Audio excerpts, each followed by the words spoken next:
Welcome, everyone. We're just taking a few minutes to get all of our regents logged on, and as soon as we have them, we'll begin the meeting. Thank you for your patience.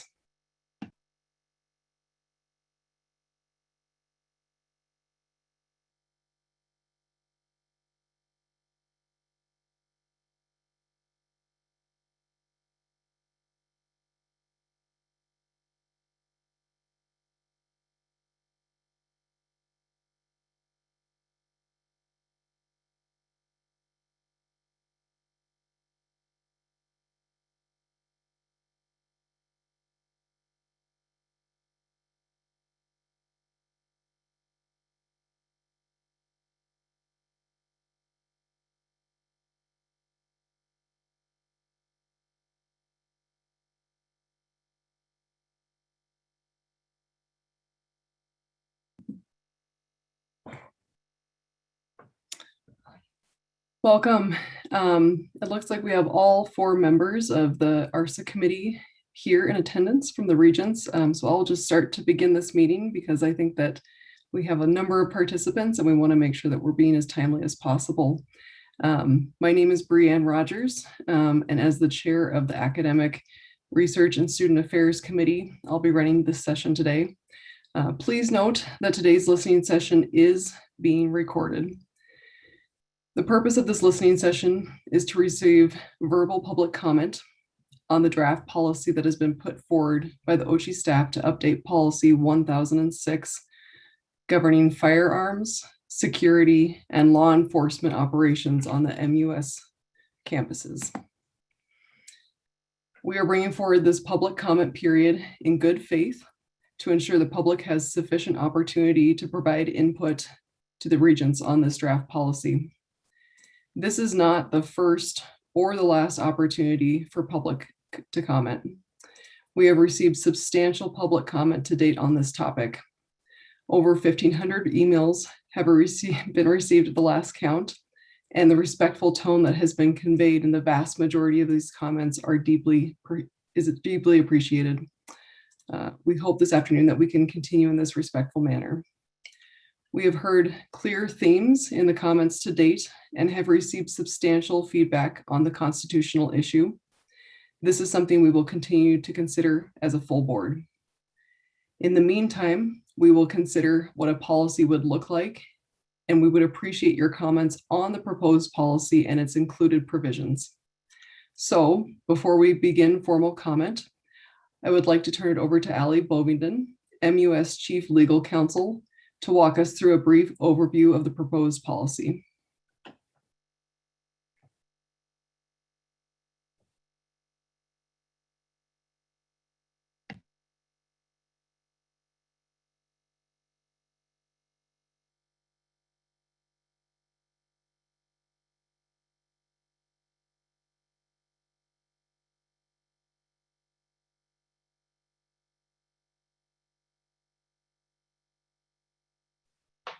Okay, thank you, Chair Rogers. Sorry about the little bit of a delay there. And thank you for that good introduction. I will again try to be brief because I know that there are many people who want an opportunity to comment and have had the opportunity to look at the policy online.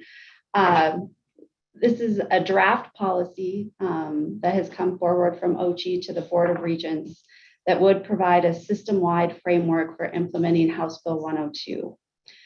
Because the law takes effect on June 1st, the commissioner and staff felt that it was the prudent thing to do to provide the board with a draft framework for its consideration. Ultimately, of course, it is the board's decision whether to move forward with adoption of a policy and what the parameters and final language of any policy would be. As has been noted, if adopted, the policy would replace or amend current board policy 1006. So I will go through this at a fairly high level so that so I don't take up too much of the time for the public to comment. Section A of the policy is an applicability section that simply outlines who this policy would apply to on MUS campuses. Section B is an eligibility provision that outlines who would be eligible to possess a firearm on an MUS campus or in campus housing. Section C provides a certification process that a person would have to meet in order to be eligible to carry a firearm on campus. There are two primary ways a person could meet that certification. One would be to show that they have a valid concealed weapons permit from Montana or another state that Montana recognizes, or that they've met certain firearm safety training requirements. And these are taken directly from current Montana law governing concealed weapons permits.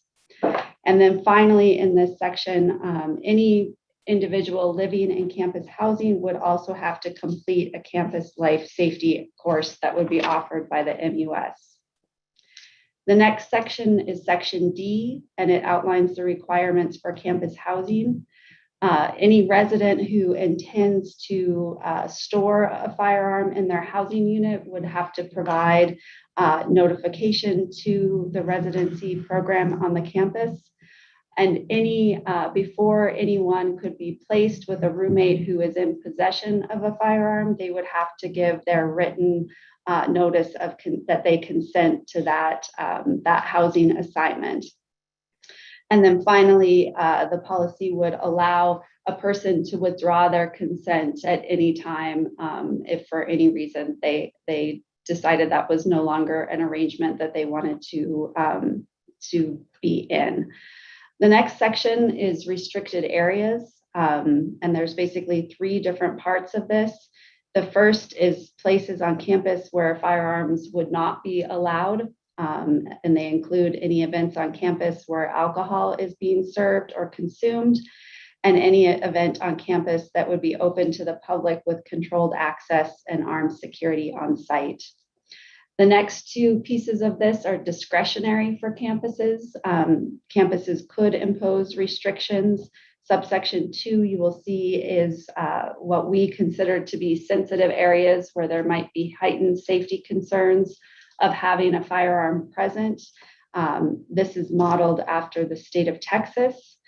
And subsection 3 provides for, again, it's discretionary, that campuses could establish secure hearing rooms where disciplinary proceedings or other administrative hearings could be conducted and firearms could be prohibited during the period that proceeding was occurring. The next section, section F, is rules and restrictions governing firearm possession. There's just a few things in this that I'll highlight. It requires that anyone who is in possession of a weapon, when it's not in that person's possession, it must be in a secure locking device. There's an encouragement in the policy that people should keep their weapon concealed at all times. In subsection D, it makes it clear that if a person is carrying a firearm outside of their domicile, it must be within a case or a holster. And then finally, subsection 3 is consistent with policy that was adopted by the state of Montana Department of Administration after House Bill 102 became law, that requires for a person to carry in a state building, they have to have a valid concealed weapons permit. So in any area where classes are being taught, you would only be eligible to carry a firearm if you were in actual possession of a concealed weapons permit issued by the state of Montana or by a state that Montana recognizes. The final sections, there's a penalty for violation. There's a provision outlining enforcement. There's a liability provision that makes it clear the Montana University system is not liable for any injury or property damage involving a firearm. The liability would rest with the person who is carrying. And then finally, there are definitions that are intended to provide clarity as to the requirements around things like gun cases, holsters, and locking devices. So that is a quick summary of the policy. Chair Rogers, thank you for the opportunity to provide that. Thank you so much. Thank you so much, Ally. Now, before we begin public comment, I would like to explain our process and align expectations for how today's public comment period will be managed. The members of the regions joining you today that you see here on Zoom are your audience. Board Chair Lozar, Regent Sexton, Regent Buchanan, Regent Bow, and Regent Nicetoon, along with the OCHI staff. We won't be responding, but instead, as we traditionally do during our public comment periods, we will be listening and taking notes. There is significant public interest in today's session. Thank you each for joining us and dedicating your time to be here. Per Board Policy 201.7, the chair may place reasonable limits on personal testimony and presentations to the board. Such limits must recognize and respect the right of the public to comment and balance that right with the obligation of the board to complete its business in a timely manner. With this in mind, we are aware of over 170 individuals who have signed up to provide public comment this afternoon, with over 1,000 individuals who signed up in advance to participate in this meeting. In an effort to respect everyone's time, we will be limiting each commenter to 90 seconds and ask that you help us to ensure everyone can be heard by abiding to this time limitation. If you would like to give additional comment beyond the 90 seconds, please submit it in writing to ochi@montana.edu or to my own email as ARSA Committee Chair, regentrogers@montana.edu.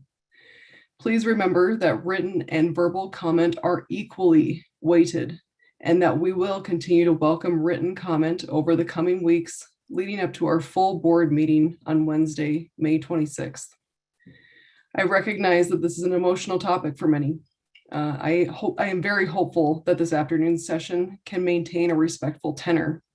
If that does not occur, I reserve the opportunity as chair to move on to the next commenter. Given the number of people we have signed up today to speak and knowing everyone's time is precious, as we approach 5:00 p.m., we will assess how many individuals still want to speak. If it appears that we'll go far beyond 5 p.m., we will assess how many individuals still remain in the queue and may need to request the remaining commenters to condense their comments to a simple for or against and or submit their comment in writing. We encourage individuals with duplicative comment to share their thoughts via email for the record of the ARSA committee. Again, this is not your last opportunity to comment. The board continues to welcome comments via email over the next few weeks leading up to our full board meeting on Wednesday, May 26th. Thank you for your participation today. We as Regents are public servants here entrusted with the government and control of Montana's university system. We serve to support access and affordability to higher education, assist in the expansion and improvement of the state's economy through the development of high-value jobs, and improve institutional and system effectiveness and efficiency. Finally, a little Zoom procedure. So I'll walk you through how to navigate today's technology. If you wish to provide public comment, please use the raise your hand feature if joining online. The raise hand feature is normally found at the bottom of your screen. It may also be found at the bottom of the participants panel after clicking the participants button. If you are joining by phone, dial *9. That's asterisk followed by the numeral 9 to raise your hand. Once your hand is raised, please wait to be called on. We will acknowledge your request as soon as we can. The host will lower hands in order and ask to unmute. For those joining by phone, press *6 to unmute. For those joining online, press the unmute button. Once unmuted, please state your full name and then proceed with your comment. If you run into any technical issues at any point, please email Jared Smith, that's jsmith@montana.edu for assistance. Jared is on standby to assist you. Again, Jared's email is jsmith@montana.edu. Okay, Rebecca, can you please unmute our first commenter? Absolutely.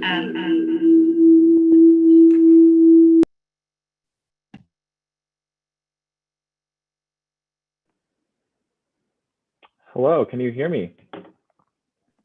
Yes, please go ahead. Hi, good afternoon. Who knew I would be first? My name is Jack Rink. I'm currently serving as the business manager for the Associated Students of the University of Montana. And I first want to sincerely thank you all for taking the time to hear the public's remarks concerning the draft policy recommendations in regards to the passage of House Bill 102. Unfortunately, I do not come before you as a proponent of the recommendations set forth by the committee. I firmly believe that implementing legislation that clearly crosses the threshold of authority enumerated to you in the Montana Constitution will set a dangerous precedent for future legislative sessions. Also, as a lobbyist who served during the 67th legislature, I do not advise you to embolden lawmakers, some of who already view higher education as a fruitless investment by the state. Wielding the power that is vested in the board goes hand in hand with defending that same authority. Please do not implement House Bill 102. Litigate it, not only for the sake of your own authority as stewards of the Montana University system, but also for the safety and the lives of Montana's young adults. I sincerely thank you for your consideration.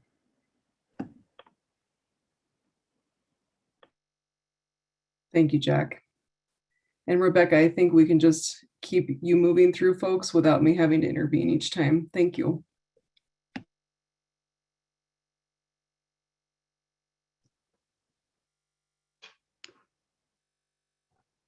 Good afternoon. My name is Diane Burke. I am a U of M faculty member as well as a student in the graduate program in the College of Education. Like the previous speaker, I too oppose the implementation of House Bill 102. I believe that this is an example of overreach by the legislature into an area that should be the responsibility and under the control of the Board of Regents. I would urge you to reject the requirements of HB 102, and I urge you to litigate this so that you can reclaim your authority that is granted to you in the Montana Constitution. Thank you very much. Thank you.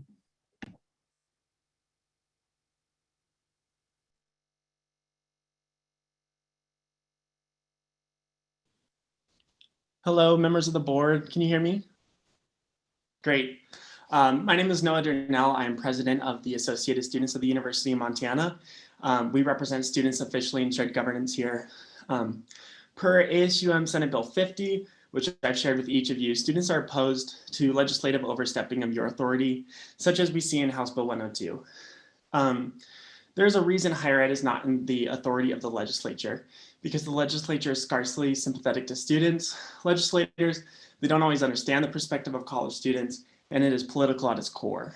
BOR understands students, its membership is profoundly experienced in higher ed, and BOR is not, or at least should not be, political. I and many other students trust in BOR to make decisions that are right for us. Do not let today's decision be infused with politics. Please do not let today create a precedent for BOR's future, that the legislature can overreach your authority as they please.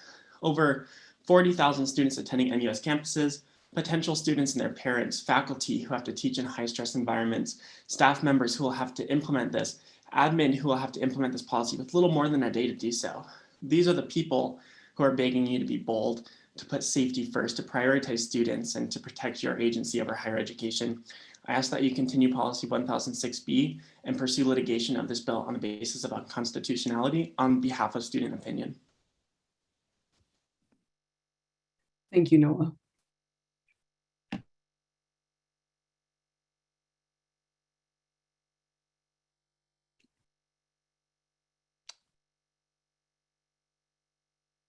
Am I live? I thank the Board of Regents for soliciting comments. My name is Douglas Coffin. I'm a professor of molecular genetics at the University of Montana in the Skaggs School of Pharmacy. I would agree and echo the comments of the preceding speakers that House Bill 102 is a clear violation of Article 10 of the Montana Constitution, but also Article 10.1 that says each person must have the opportunity for a public education that fully develops their talents and capabilities. And Board of Regents policies, several other policies, state that that has to be in a safe, positive learning environment. So the current draft policy doesn't go through Board of Regents policies and alter that at all. So there are contradictions at hand there. But I would also say that former Chair Stephen Barrett wrote an excellent op-ed to this effect, and I would echo his comments. I'm sure some of you have probably read that, and if you haven't, I would fully encourage you to do so. So the regents have some choices here. You do not, there is to some extent a myth that this law has to take effect on our Montana University campuses June 1. The board has the authority to defer that, to form a task force or a work group for further study and clarification. Thank you, Douglas. I'm so sorry, you've reached your 90 seconds. Okay, of the draft policy. Thank you. Thank you so much for your comments. We appreciate it.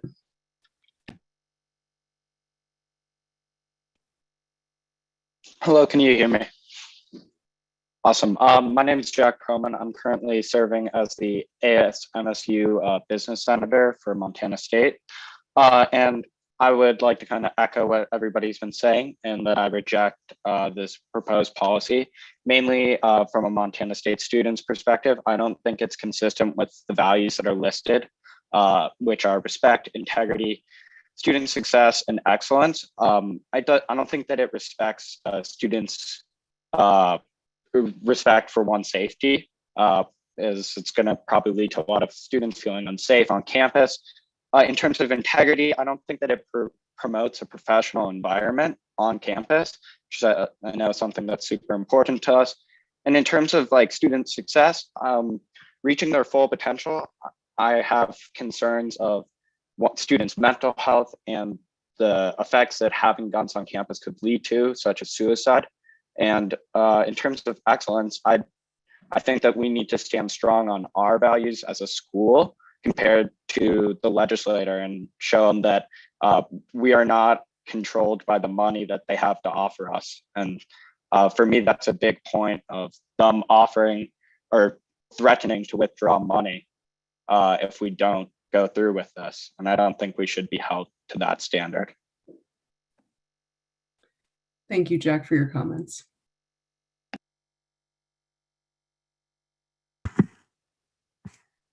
Awesome. Can you hear me?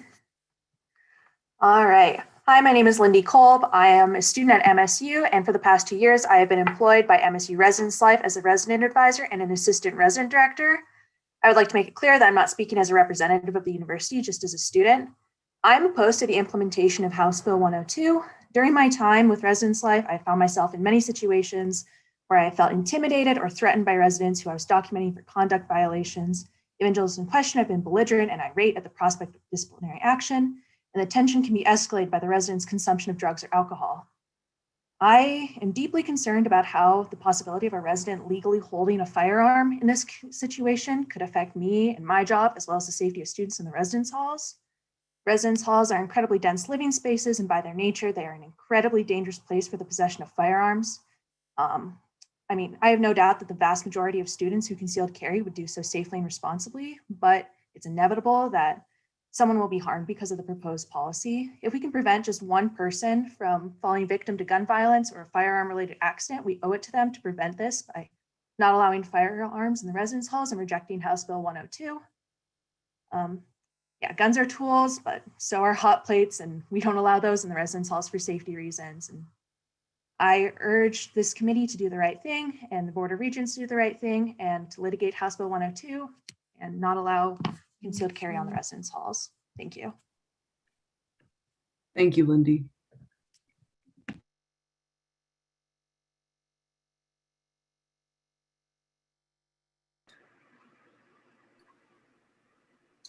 Hello.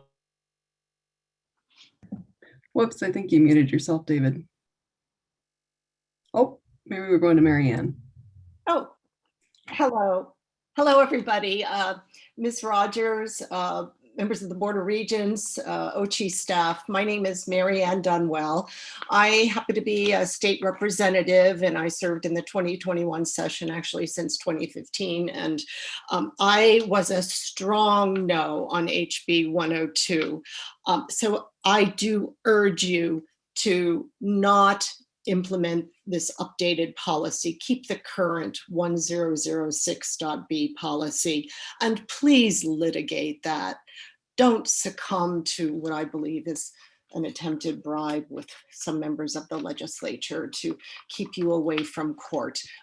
This is your constitutional authority at stake, and I urge you to litigate. You know, I just want to say before I go, that the messages we got so many messages during the legislative session. 1,553 against came into the webmail and the information desk, and 924 for HB 102. That's almost 2-to-1. People do not want guns on campus. You know, I attended my daughter-in-law's graduation at Helena College on Saturday, and it was so well done. It was a walkthrough. Hats off to them. I shudder to think that in the future, we'll have to wonder if students and faculty are packing heat under those robes. Please vote no and litigate. Thank you. Thank you, Representative Dunwell. I think we have David up next.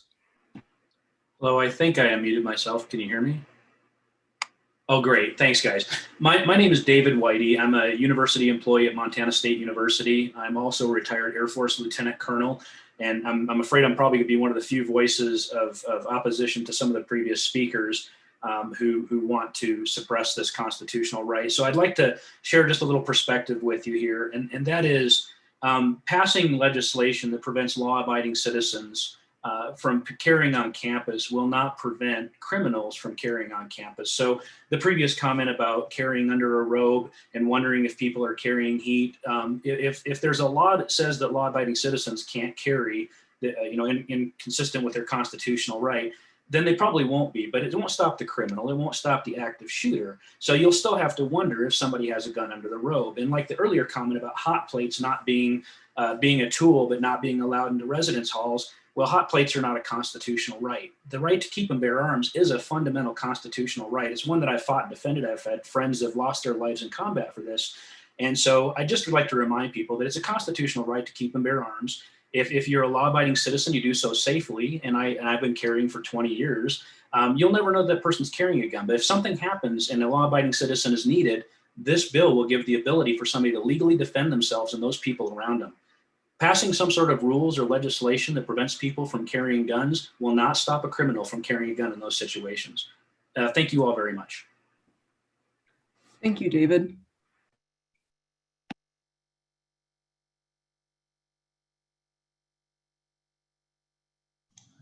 Oh, very good. My name is Jeff Renz. I am a former chair of MUSFAR. I'm a retired law professor. I now live in Tbilisi, Georgia, in the Caucasus, where it is 1:30 in the morning. I want to say this. Before I went to law school, I was an infantry officer. I served over 4 years on active duty. I was a graduate of the Ranger School and Airborne School, like the late Bob Duringer, Vice President for Finance at the University of Montana, and the current president, Seth Bodnar. Here's what I have to say. Why would any university or college adopt a policy that permits, quote, an eligible person to sneak a firearm into a classroom or other university activity? It does not make sense to me. Next, the list of permitted and not permitted activities will be very difficult to implement. Next, I read Section I, and I would suggest that Ally get a hold of Greg Monroe, because you cannot wish away a liability. Next, the comment about dealing with an active shooter, my answer is this. How do you tell the difference between the good guys and the bad guys, and what are the campus police going to do?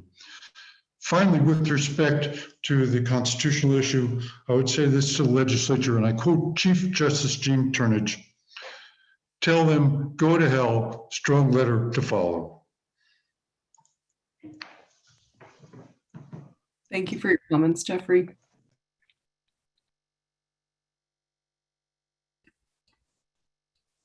Mark Grimes here. Can you hear me? I'm concerned about the open carry. I'm a biology professor on campus, the University of Montana, Missoula. Section 8 of HB 102 states that any person who is not otherwise prohibited from doing so by federal or state law may openly carry a weapon, and removes the authority of the Board of Regents to regulate open carry on campus.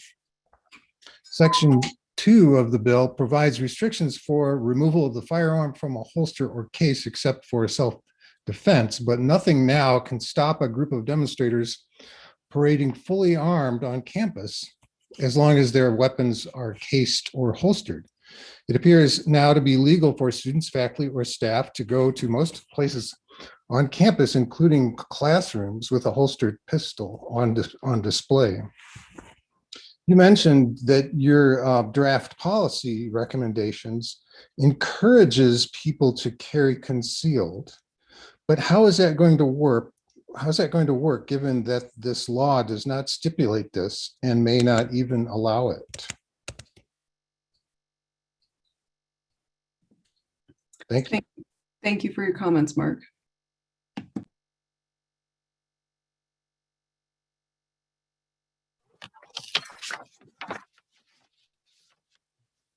Hello, my name is Rosie Ayers, and I am the coordinator for Project Tomorrow Montana, the suicide prevention initiative through United Way of Missoula County. We are against implementation of House Bill 102. Young adults ages 18 to 24 are a high-risk population for suicide. At this age, beginning in college, students are often away from their support network for the first time. They are trying to figure out where they fit in. They are often under immense pressure to perform academically or athletically. Their brains are not yet fully developed, which can lead to being impulsive and making poor decisions. The presence of lethal means combined with impulsive suicidal ideation is deadly, which is one of the key factors that has contributed to Montana's high suicide completion rate.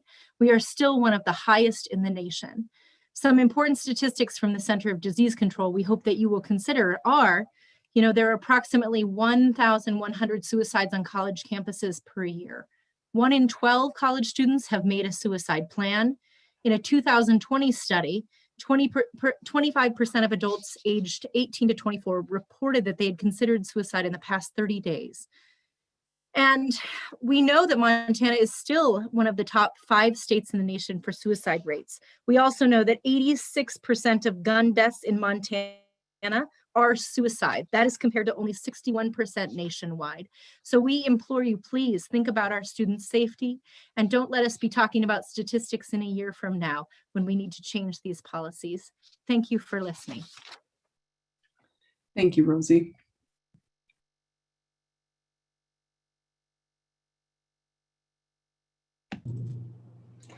Hello, my name is Bill Dwyer. I'm an employee here at the University of Montana Western. I urge you to continue the old policy 1006B, and I urge you to litigate HB 102, and especially to defend your constitutionally mandated authority to regulate what happens on our campuses. I relinquish the rest of my time, and thank you. Thank you so much, Bill.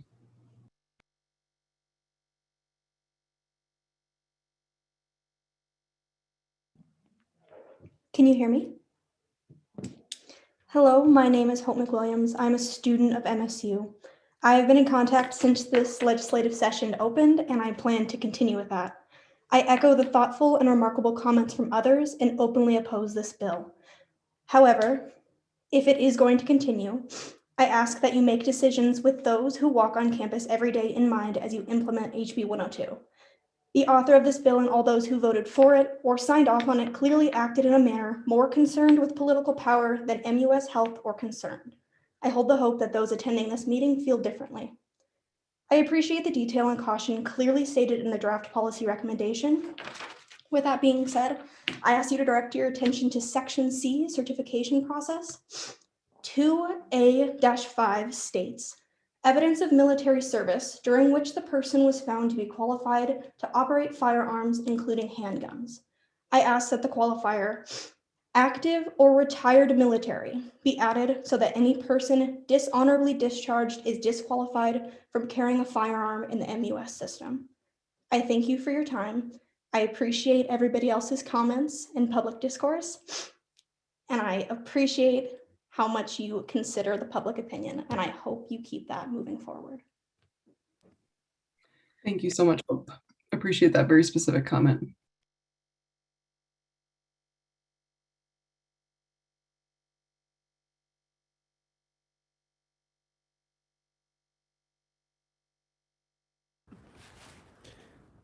Good afternoon. Am I to assume I'm up next? Good afternoon, everyone. My name is Tom Woods, W-O-O-D-S, and I want to speak from my experience as an adjunct at MSU for the past 20 years and as a former legislator. I served 4 terms. Each term we defeated guns on campus because we knew it was a bad idea. So this past legislature was disheartening. We saw a legislature not following its own rules, its own decorum, or our own Constitution. This bill, HB 102, is not about policy, but it's very much about politics. And as you well know, the Constitution is quite clear that the Board of Regents governs our campuses. So as I see it, this bill is nothing more than an attempt to override and diminish your authority and our safety. Please don't give in. Litigate this. Because if you give in to bullies, they will come back for more, and history tells us that. And in fact, the reason we created the Board of Regents was that we had a governor and a legislature in the past that wanted more influence on what was taught and who was going to teach it. So as I see it, you are our firewall against a really bad movement within our own government. Litigate this. Thank you. Thank you, Tom.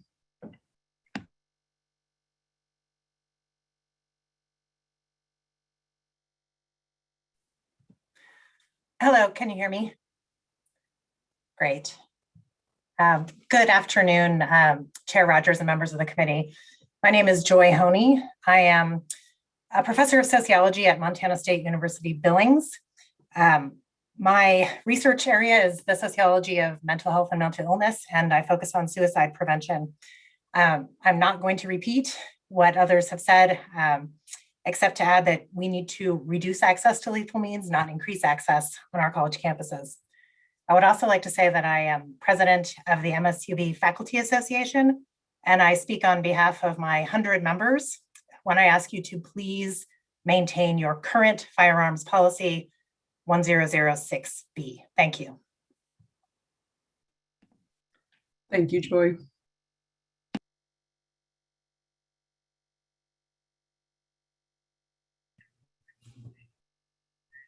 Hello, my name is Mark Fenstrom, and I am a parent of a student who just graduated from Montana State University. Like David stated, I am actually opposed to most of the people who are on the comment so far in terms of many reasons. One reason is that it is a constitutional right of the United States for an individual to bear arms, and to conceal carry is one of those rights, as listed in the Second Amendment, a well-regulated militia being necessary to the security of a free state. The right of people to keep and bear arms shall not be infringed. It is clear that there are issues within the draft policy. I will not deny that. There are items that are left open for interpretation, and they need to be clarified.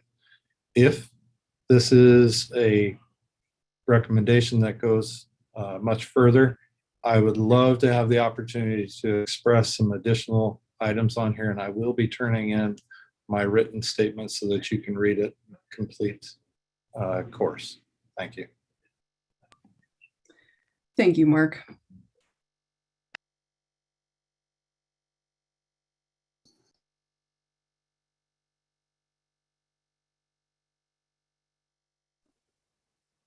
Hello, can you hear me? Hi, my name is Emma Carlson, and I'm a student at Montana State University, Bozeman. I would like to make a brief comment as an undergraduate student. I would like to acknowledge the concern of House Bill 102 and the allowing of guns on campus alongside our current global pandemic. This is a stressful time for everyone. Students are not alone in that.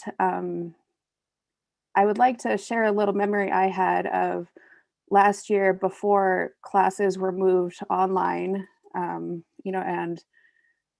residence hall students were not allowed to return after spring break. There were many shootings nationwide, and personally, I can say that I became fearful of going to class for that happening on the campus at Montana State. This past year, honestly, my thought has been more on getting COVID, which is, some might say, a welcome change, but I am concerned this coming academic year, the focus will shift to concern about gun violence and shootings on campus, and I oppose the implementation of this House Bill 102. Thank you for your time. Thank you, Emma.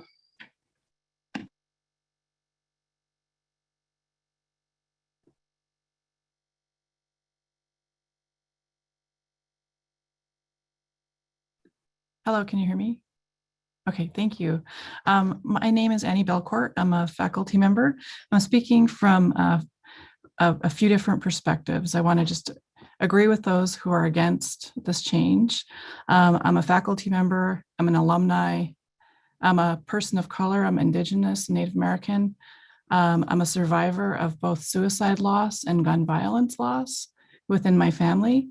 And I also had experienced domestic violence and have a fear for my life. And I would very much like to have a safe workspace where I don't have to worry about being killed for being a person of color, for being a professor, for being somebody who may express an opinion that may be different than others. I really would like to ask that actions be taken to protect the lives of our faculty, students, and our staff, and to help create a space that is peaceful and free from fear. And those are very important things to learning. And as a parent, I can tell you, these are so valuable for the development long-term of good people. So I'd like to ask that all of you do whatever was within your power to help protect our campuses. Thank you very much. Thank you, Annie.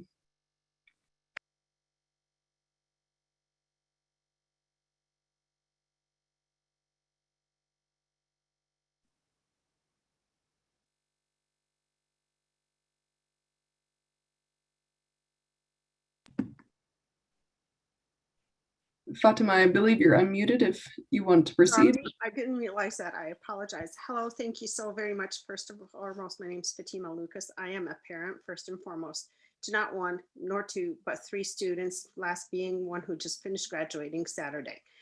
I totally oppose the carrying of guns on campuses. I send my children away to the universities to be safe, not to worry about whether or not, if they make a wrong move or a wrong comment, that somebody might pull a gun on them.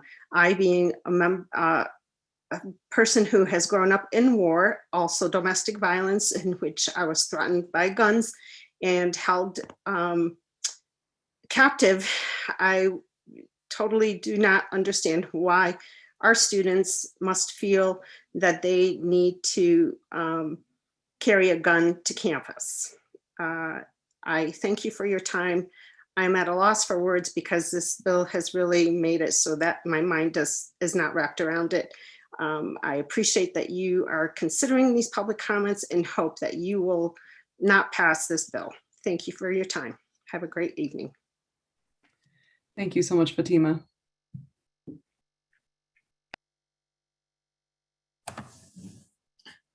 Can you guys hear me? Great. Good afternoon, esteemed regents. My name is Canyon Locke, and I am the Vice President of the ASUM. Thank you for allowing myself and others the opportunity to provide this public comment which I hope will be taken into consideration as you continue to deliberate upon the policy at hand. Like my ASUM colleagues, I am opposed to this bill. I'm obliged to remind you that the only reason I am being afforded the honor of speaking with you all today is because the authority to oversee the governance and control of the MUS system, which is clearly delegated to the regents by the Montana State Constitution, was usurped by the legislature. If the Board of Regents is to willfully allow the legislature to make decisions on its behalf, I am made to ask, what reason is there for the state of Montana to have a Board of Regents? I ask you all not to implement this policy, if not because it is dangerous, then because its very existence is an offense to your constitutional prerogative. I will close by respectfully but explicitly acknowledging that I and others are frightened that there may be some political factors which may influence your decisions in the coming days. I encourage you to do right according to your lights, rather than have your decision, by which it is very likely that students and others will live or die, clouded by the noise of political calculations. I am reminded of something that President Abraham Lincoln once said: nearly all people can stand adversity, but if you want to test a person's character, give them power. I ask that you please use your power courageously and litigate this law.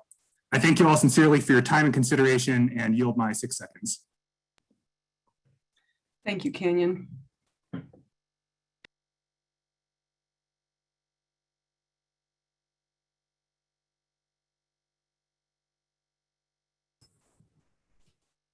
Hi, my name is Julia Hagerty. I'm an associate professor in the Department of Earth Sciences at MSU, and I'm a member of our faculty senate.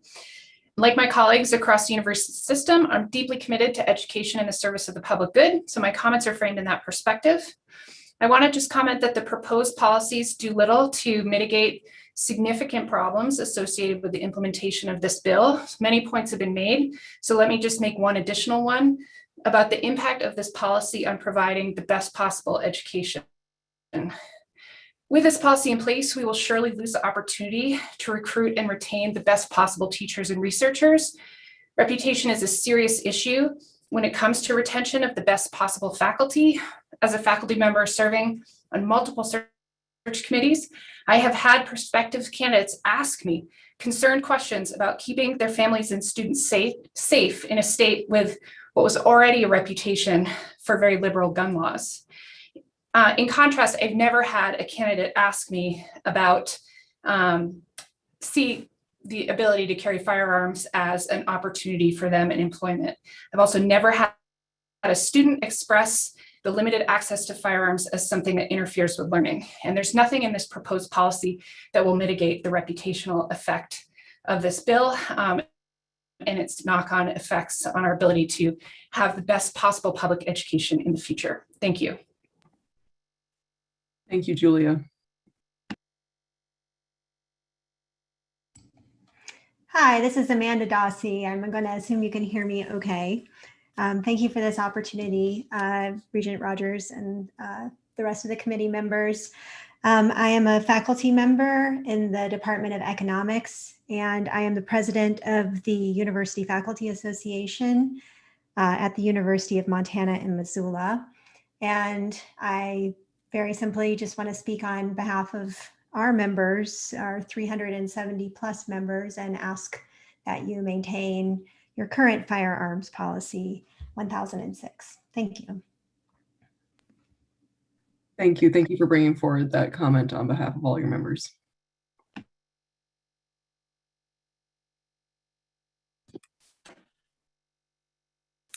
Hello. My name is Shady Henry, and I am very thankful for the opportunity to talk with you. I recognize the challenges that this abysmal piece of legislation has presented to each of you, so I'm very respectful of that. I would like to ask you please to not implement HB 102, but instead to litigate it. This is very personal to me. I have both a son who is a student at MSU and a husband who teaches at Helena College. So this matters very much to me. I believe strongly that this is a gross legislative overreach. It is not in compliance with the Montana State Constitution. It is outright dangerous, and that in the volatile, high-pressure environment on our universities, there will be violence. There will be violence. It's not a matter of if, it's a matter of when. And access to lethal means is not what we need to add to it. There will also be financial loss in enrollment and even loss of faculty and staff. It is too costly to implement. The language posed to implement it is not acceptable. There will be potential lawsuits arising from this, and there will also be potential obvious loss of life. That is unconscionable. Please litigate this. Personally, I implore you, and I will actually be so bold as to say, as a parent of a student and a spouse of a university employee, I expect you to litigate this. Thank you very much for your time. Thank you, Shani.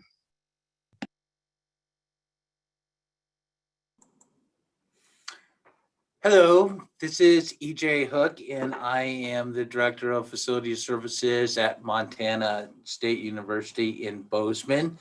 And I, again, am against this. My life experience just doesn't give me the context to understand why this is a good idea, but I do accept the fact that I may or may not have to operate under House Bill 102. So a couple things I noticed in Section C, it talks about campus life safety for residents at housing. I think that should be brought in to include all faculty, staff, students at MSU, so that whatever the intent of that campus life safety, that we get the appropriate training, just like the carriers have to get it, the non-carriers need that same thing. I also think in Section D, number 3, you talk about secure hearing rooms, which in a sense is, we're fundamentally going to change the work environment here, and having those kind of rooms says it's going to change. You're going to have to operate differently. So some kind of guidance on how to do that, because we kind of turned upside down. We used to discipline, coach, and counsel and escalate up as necessary. Now we're starting at the top and going backwards. And the third thing I would add is there a way to get a list of permit holders so I can make intelligent employee management decisions with a realization of what I may or may not be walking into? Thank you for your time. Thank you, EJ.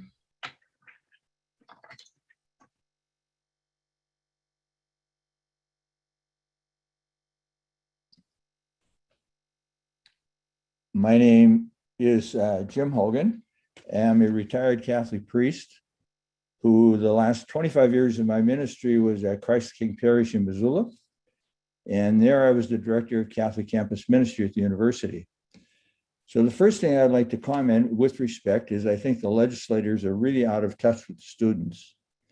Students come to campus, especially young students, emotionally immature, but even older students. I think of two particular. One is a fellow who was an ex-Marine living in a frat house and developed a very serious alcohol problem, came home one night, broke into an apartment building thinking it was his home, cut himself severely. When the moderator of the house found him in his room the next day, he said it looked like a deer had been slain. Another remembrance is a young man who was a great guy who was jilted by his girlfriend. When I saw him after that, he had a cast on his arm. When I asked him, he said he fell off his bike. The fact is he punched the wall and forgot there were studs behind the wall. He severely broke his hand. There's all kinds of things that students engage in that lead them to anger, frustration, whatever, and it could be so easily, especially with alcohol involved, so easily lead to some disaster. I think this legislation is trying to solve a problem that we don't have. So I urge you to litigate it and to be very sure that we keep our citizens and our students safe and our faculty. Thank you. Thank you, Father Hogan.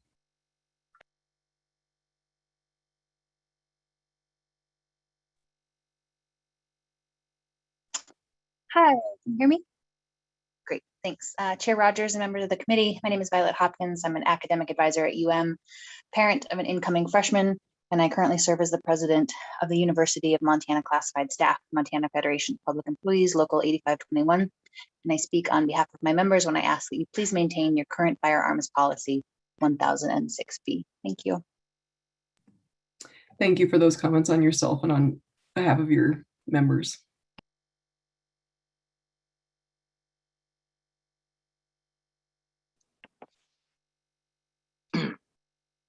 Hello, my name is Chance Kind. I'm a current student at Montana State University. I am also a member of the NRA and and I have previously qualified to become a firearms instructor as well as a previous range safety officer at a firing range here in Bozeman.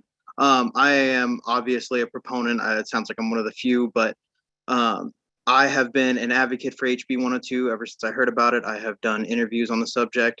I conceal carry off of campus all of the time. I have only had to draw my firearm once in self-defense. I've never had to fire it, thank God.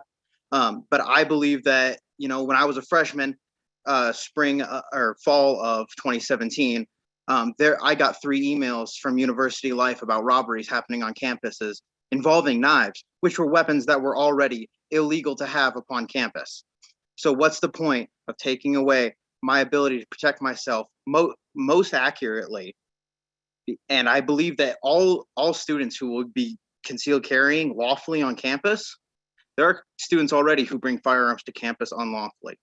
I know it. I've met them. I've told them don't do it. You will be arrested. But to take away a student's ability to lawfully protect himself and his fellow students around him and her is negligent. And I think that we tried to pass this bill through Montana State University. We got 6 to 6.5% of the student population to sign on to it. And now the legislature took it up and has brought it to you. Thank you for hearing me out. Thank you for your comment, Chance.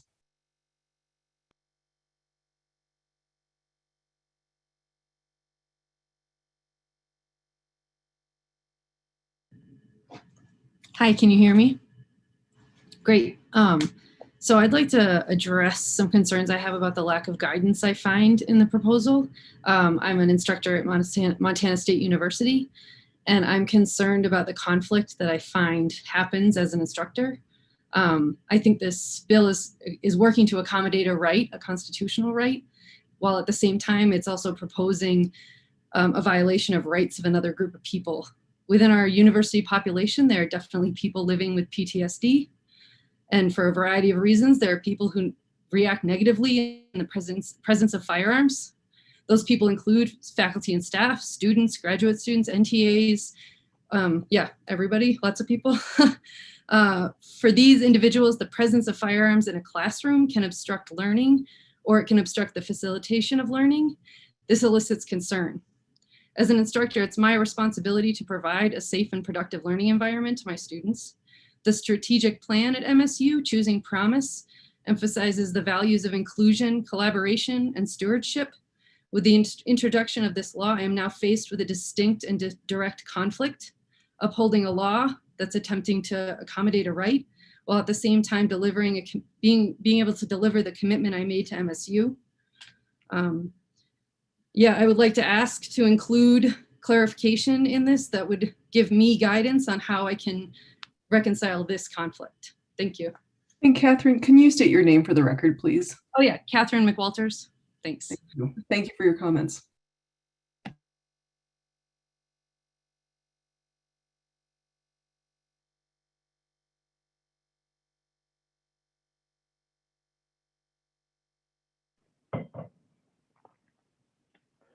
Hello, my name is Norris Blossom, and I'm the president of the Associated Students of Montana State University.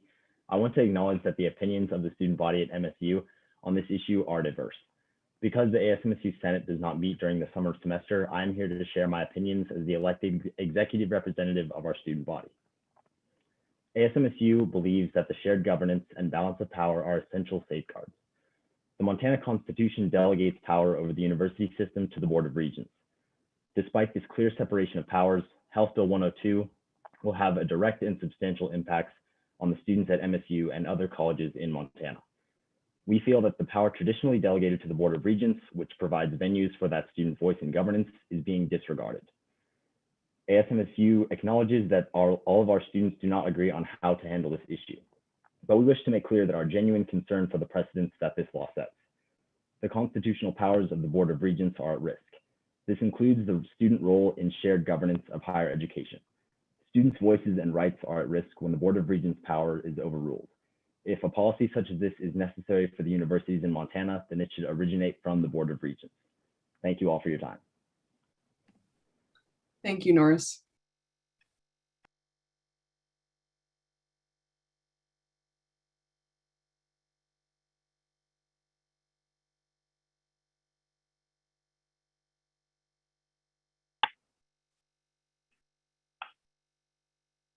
Hello, my name is Jennifer Johnson.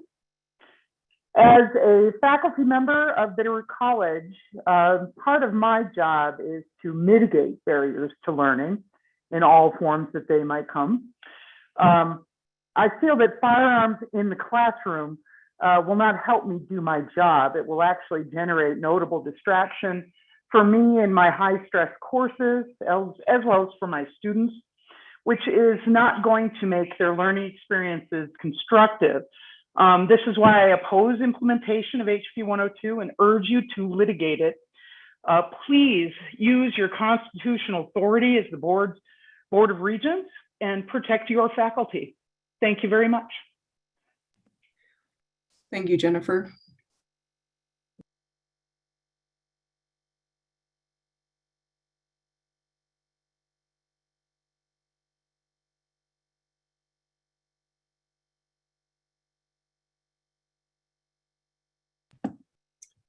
Genevieve, can you unmute yourself? Yes, ma'am. My name is Genepois Loren. I live across the street from the campus. I'm out of college, but I'm also an advocate for women's rights. And the second leading cause of death for women under 50 is violence from a domestic partner. And I bring this up because when I looked up the history of my address, I would discover the story of Chris Lee Wilson, a young man who lived at my home at 1221 and came across the street with a high-powered rifle. I've emailed a link to this article in the Missoulian. He got 3 shots off before a civilian-clothed detective was able to restrain him. He was then sent to St. Patrick's for psychiatric evaluation. And then I remembered having my own former boyfriend become an individual who battles schizophrenia, that this is the age demographic where people are struggling with these new illnesses. And I wanted to bring up NAMI, the National Institute of Mental Health, brings up that 20-year-olds for males and 30-year-olds for females are the most likely age bracket for these mental health issues. Please stop this bill. I don't want the next book about Missoula to be Killer Campus. Jennifer Lauren, thank you so much for your comments.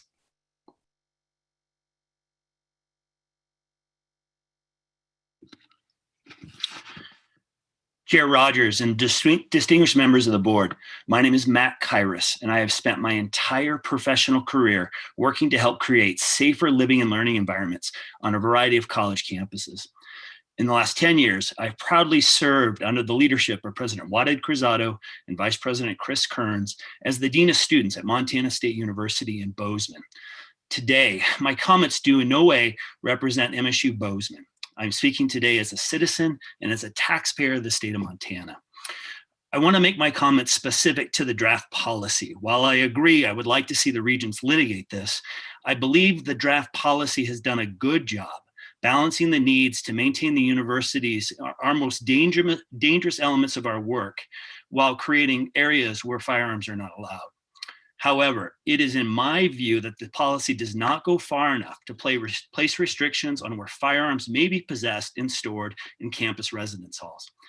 The single most dangerous element that will be created by HB 102 is the possession and storage of firearms by 18-year-olds in their campus residence hall rooms. As you know, our young people often demonstrate risky and impulsive behaviors. At 18 years old, these students don't yet have the frontal lobe development to support their self-regulation skills. They don't make good decisions, especially in challenging situations. I would respectfully request that the members of the board place new restrictions in campus residence halls for students under the age of 21. Thank you. Thank you, Matt.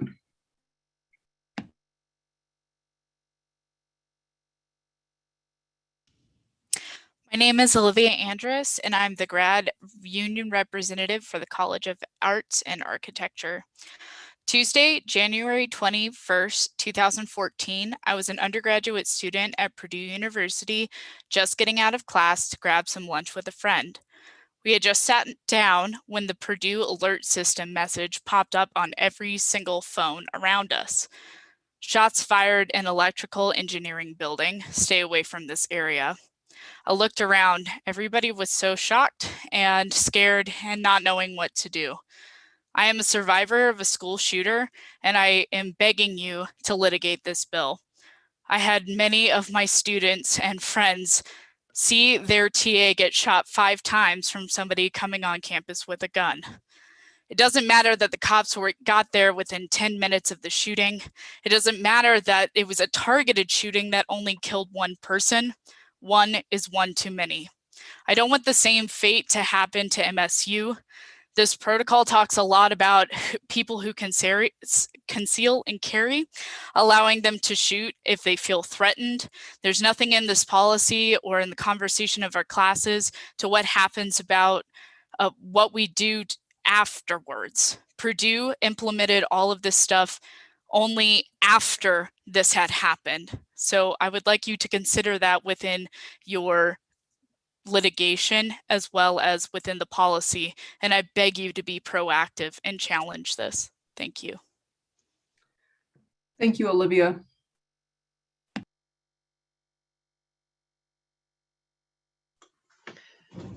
Good afternoon.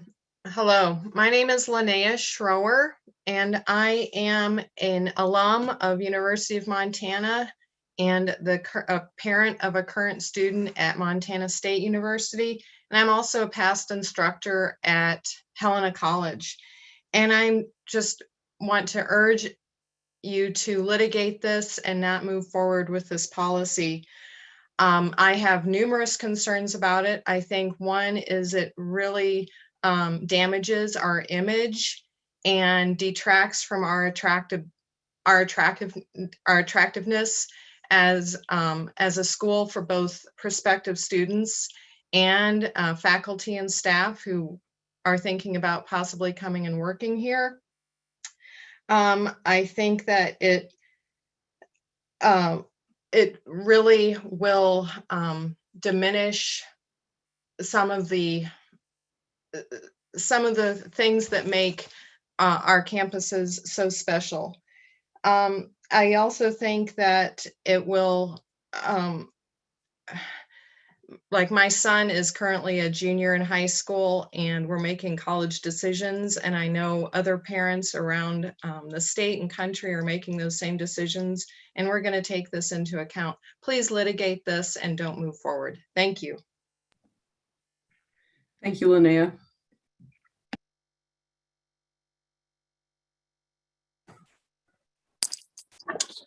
Hi, can you hear me? We can hear Hello. you. Okay, good. This is Randy Wrongley. I'm a friend of Linnea's. Isn't that coincidental? I am on here to ask you to please litigate. I've sent numerous letters, and I won't reiterate some of the things I've already talked about. I've read your draft rules, although they are an admirable attempt. I can't imagine that the wording in House Bill 102 is going to allow very many of these rules to be implemented. For instance, if I don't even understand how you would be allowed to require certification. The bill is pretty clear that this is outside of current concealed weapons requirements. A couple of very specific things I just wanted to point out. Resident advisors in the dorms, they are going to have a list, obviously, of kids who have guns and kids who don't have guns, because you will have to sign up for a room without a gun if you don't want a gun in your room. Are they going to be expected to go break up parties and loud disturbances in kids' rooms, the kids who they know have the loaded weapons in their rooms? This is very specific, but it's something that I don't know has been thought about. Also, your policy talks about allowing, Fish, Wildlife, and Parks as hunter safety being a reason to. I'm out of time. I'm sorry, but just want everyone to know that hunter safety has gone online. There is no more hunter safety. Thank you, Randy, for those comments.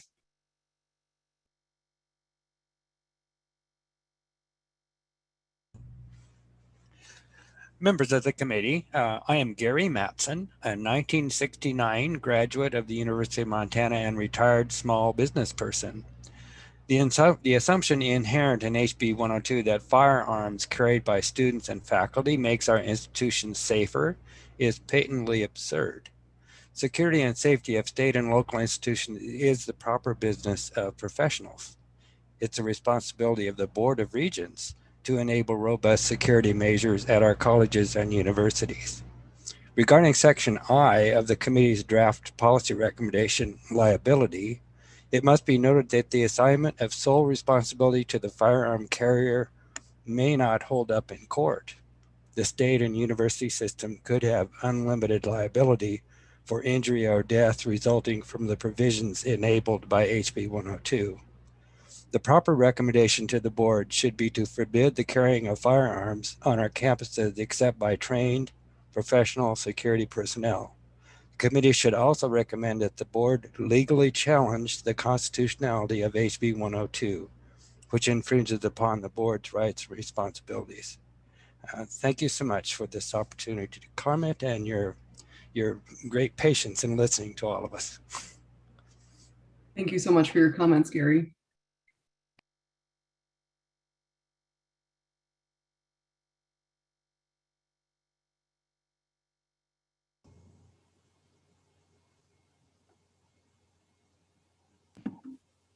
Go ahead, Anna.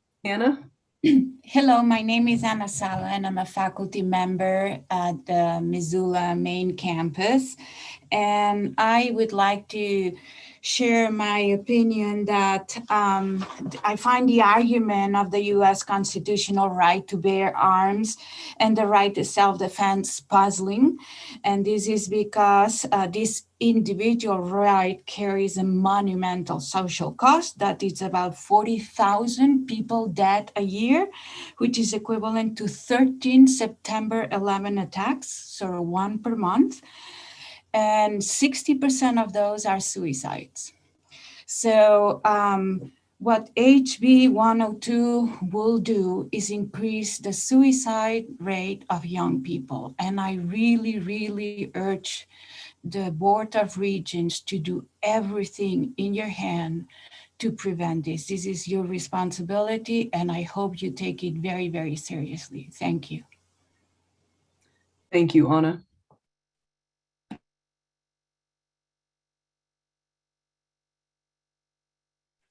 Hello. My name is Joseph Thebus, and I'm a PhD student at Montana State in the Chemistry and Biochemistry department. I have submitted detailed written comment which offers my perspective on this matter with respect to the learning environment via email. I'll therefore limit my verbal comments to the following 4 points, which I don't discuss much in my email. 1, I'm opposed to any implementation of House Bill 102. 2, as a constitutional right, the right to bear arms is not unlimited. In particular, the US Supreme Court, in a majority opinion written by Justice Scalia in District of Columbia versus Heller, upheld that there are exceptions to the Second Amendment in the context of schools. 3, the Montana Constitution does not empower the legislature to overrule the Board of Regents. 4, finally, the argument that a law banning guns will not prevent criminals from carrying guns is fundamentally an argument against all laws, as it is tautological that criminals of any sort violate laws. Please litigate House Bill 102 and continue policy 1006.b. Thank you for your time. Thank you for your comment, Joseph.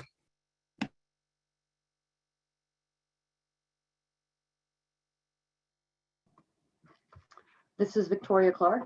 Can you hear me? Excellent. Regent Rogers and members of the committee, my name is Victoria Clark, Director of the Bitterroot College UM. I'm committed to blocking this legislation from taking effect. Firearms have no place in a learning or working environment. A higher education institution is focused on learning for the students and getting the job done for employees. Introduce firearms and that focus must change. Introduce firearms and firearms become the foremost concern for all. Student learning and campus safety are the fundamental priorities of the Board of Regents. The Montana Constitution grants authority over the Montana University System to the Board of Regents. The Board of Regents must stand its ground and affirm that HB 102 is legislative overreach. The Board of Regents must reiterate that its current firearms policy prioritizes student learning and campus safety. If and when the Board of Regents believes otherwise or is mandated by a court to reassess and revise its current firearms policy, that is the time for the Board of Regents to reconsider its firearms policy. Thank you for this opportunity to express my views. Thank you, Victoria.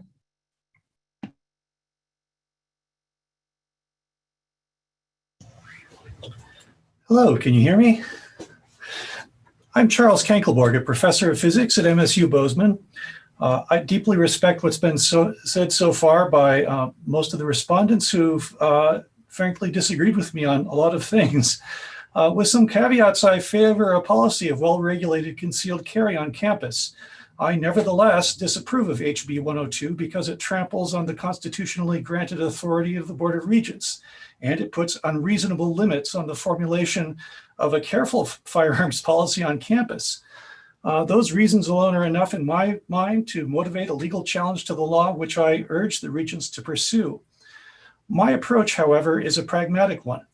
I would like to have a well-conceived policy in place on campus in June, and I am deeply grateful for the careful work that has gone into formulating the draft policy. With that said, my largest safety concern is suicide on campus. The storage requirements in Section F1 are particularly helpful in my view. I would also like to see Section C3 regarding the certification process for keeping firearms on campus amended to permit the revocation of certification when there is credible concern about self-harm. Thank you for the opportunity to comment. Thank you, Charles.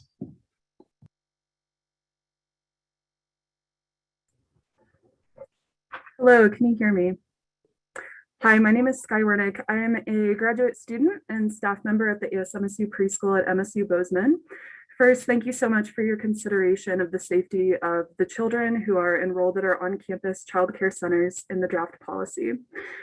I'm speaking in opposition to HB 102 and hope that the possession of firearms will remain restricted across all on-campus childcare centers within the Montana University system. The children enrolled at our preschool are not contained to our center. And in fact, when we received an MSU alert to shelter in place in July 2019, believing that we had an active shooter on our campus, our preschoolers were outdoors enjoying a picnic. I strongly urge the Board of Regents to litigate or otherwise consider how we can ensure that children's lives are not jeopardized by HB 102. Thank you. Thank you, Sky.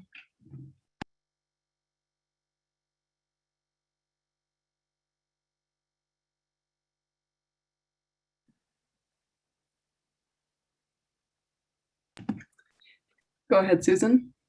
Yes, my name is Susan Debris. I live in Helena. I'm a U of M grad from way back and have cats in the family too.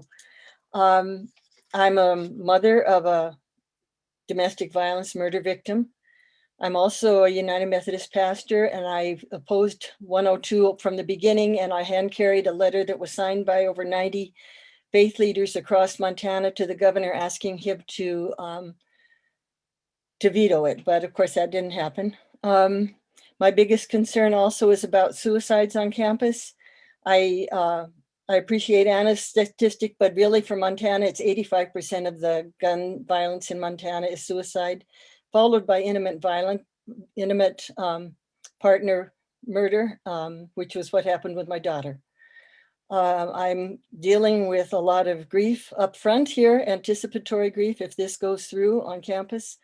I have grandkids now that are students, and because I know the pain and the horrific grief that people go through, I really urge you to, and for all the other reasons that have been listed here too today, I'm really impressed by the arguments to just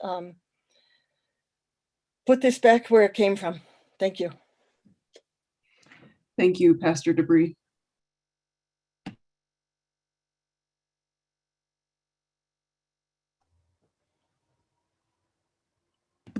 Chair Rogers. Hi, Chair Rogers, members of the committee. I'm Mark Seifert. I am a professor of communication at Montana State University Northern, but I'm also the chair of the Coalition of University Faculty and Staff for the MFPE with 2,200 plus members working on our campuses. I would add my voice to yes, litigate 102, please maintain 1006B. But I specifically want to talk about what it was like being a hall director at Texas Tech University of a dorm of 800 young men with 15 RAs. 3 quick instances. A young man came in whacked out of something into the lobby with a pool cue and started swinging it around. I don't know if he'd be alive if somebody felt threatened enough to draw a weapon if weapons were on campus. I stood outside the dorm room door trying to convince someone to give back half an ear they had cut off of someone in the middle of a fight. I don't know if I'd have been doing that if there'd been weapons. And the most dire one was the memory of talking to a young man sitting in a 7th story window and having the opportunity to talk him out of jumping. I have no doubt he would not be alive today if he'd have had access to a weapon. Those are real instances, real people, and that's what we need to consider when we're looking at these issues. Thank you very much. Thank you, Mark.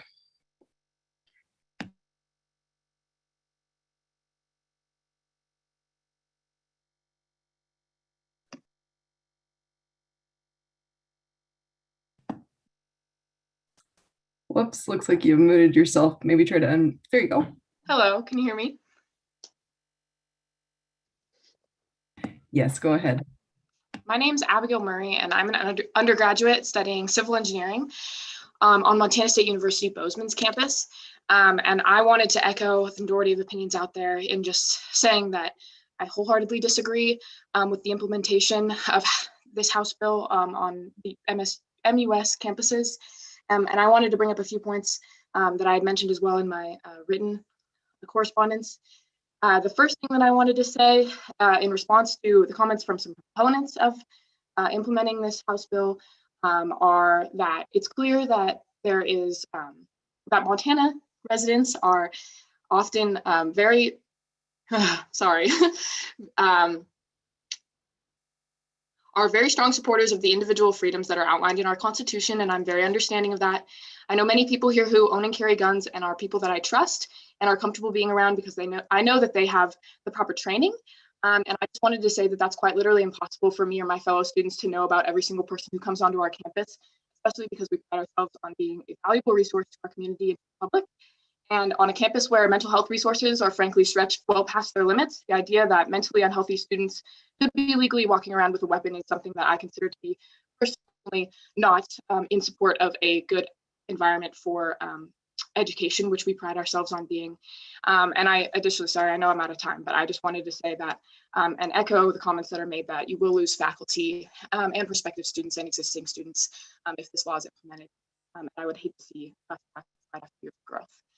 And that's what I wanted to say. Thank you very much for your time. Thank you for your comments, Abigail.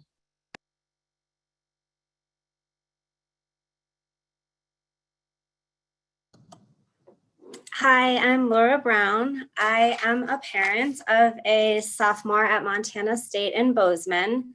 I am a resident of Colorado, and when looking at schools, my son loved Montana State for its nursing program, its proximity to ski resorts, its outdoor lifestyle, and its small town feel. What I can assure you was that not in his college search was the ability to carry a firearm on campus, in a dorm, or in a classroom, or have other students in those positions. I really believe that in college, young adults are transitioning from what has been a routine and a protective environment to the unknown. They are often away from home and friends for the first time. They're living with strangers, far from supports. They are not making thoughtful decisions. In Montana currently, concealed carry remains illegal in correctional facilities, detention facilities, treatment facilities, law enforcement facilities, and security checkpoint screenings in an airport, as well as federal buildings or military property. There are vulnerable populations here. I believe that the students are a vulnerable population, and this is not taking away people's personal rights, but protecting students in a healthy environment. This is not a policy, but political motives, and it disregards students' health and wellness. Thank you so much, and I am super hopeful my son will be back in the fall.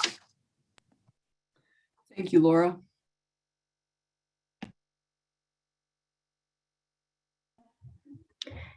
Hi, my name is Nancy Hobbins. I'm the Suicide Prevention Coordinator for the Missoula City County Health Department.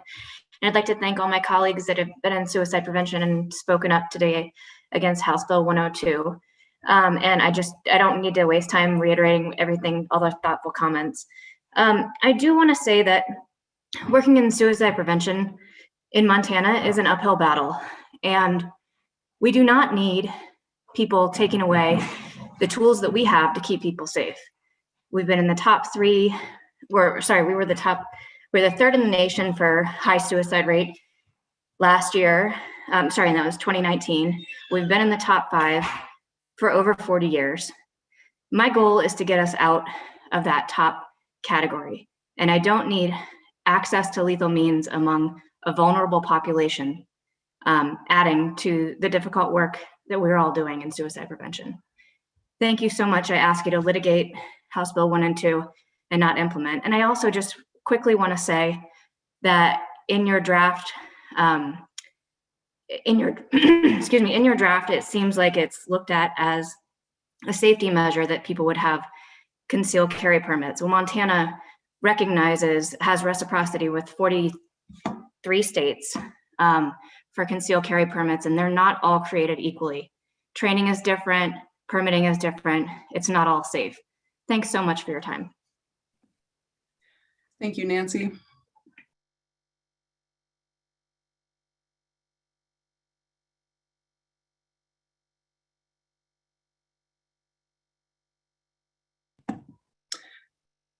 Hi, Nicole, can you unmute yourself? Hello. You got it. Go ahead. Hi, my name is Nicole Stone, and I am super emotional. So I do not sound as professional as everybody else that has spoke about this before me. My daughter was accepted to MSU to come there in the fall. She has been so excited. We came on our spring break. I mean, she is like so excited to be a part of MSU and to be in Montana. She thinks it's so beautiful. She's like excited to grow and learn and prepare for her future. And I am a total mess about this because I feel like I'm sending my daughter to a war zone and I have to pay for it on top of that. And I am just like so concerned about her safety because I know what happens in college and when people are out partying or, you know, I don't know. There's so many concerns. She's my first daughter and she's going away to a state far from me. If something happens to her, I'm just like totally a mess, honestly. She's like, oh, Mom, nothing's going to happen. But she's 17 years old. She's never had anything happen to her. No. How to stay away from people. She just, oh my God, I'm such a mess right now. I can't even, and I know this is like not good to be emotional, but I can't help it. She's my baby. And I really hope that you guys do not allow guns on campus. Thank you so much for your comments, Nicole.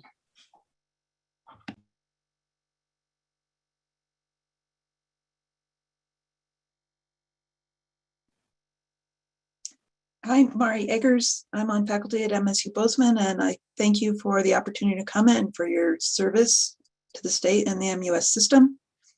My husband served 2 terms in the legislature, and as an attorney, he was horrified at the number of times that bills were proposed that were blatantly unconstitutional. And he would stand up and speak on the floor and say, we can't pass this law. It's blatantly unconstitutional. And the proposers would say, well, we don't care. Let someone challenge us in court. They knew full well that they were proposing things were unconstitutional, and they were just, say, well, let them take us to court over it. And I would urge you to do exactly that, to oppose implementation of HB 102 and take them to court. I'd like to echo some of the other things other people have said, that, you know, we are economically dependent on out-of-state tuition, and there will be many other parents like Nicole Stone who will surely feel unsettled and consider sending their students elsewhere and not to Montana because they're concerned about the safety of their children in the state. And, you know, as soon as we have a shooting incident somewhere in the MUS system, you know, what we saw happen to enrollment at is going to look like small potatoes in comparison. This is going to be all over the national news. I know Matthew Karras told me that we have the most liberal gun law of all the states that he compared laws with. And that's not going to escape national attention. And I think it's going to be economically devastating. Thank you. Thank you, Margie.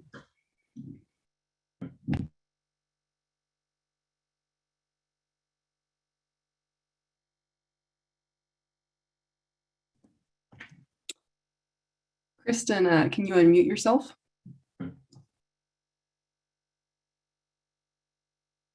Rebecca, let's move to the next person and put them back in the queue, maybe.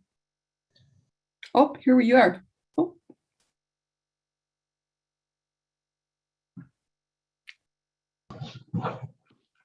Hello, my name is Laurie Glover. I am a family nurse practitioner and I'm on faculty with the College of Nursing at MSU. I teach population or public health courses.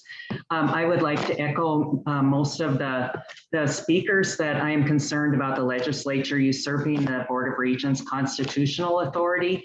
We saw that with the legislature's attempt to eliminate local Board of Health's authority relating to population safety during the pandemic due to partisan agendas. And the Board of Regents is best served to meet the health and safety needs of the population better than the legislature.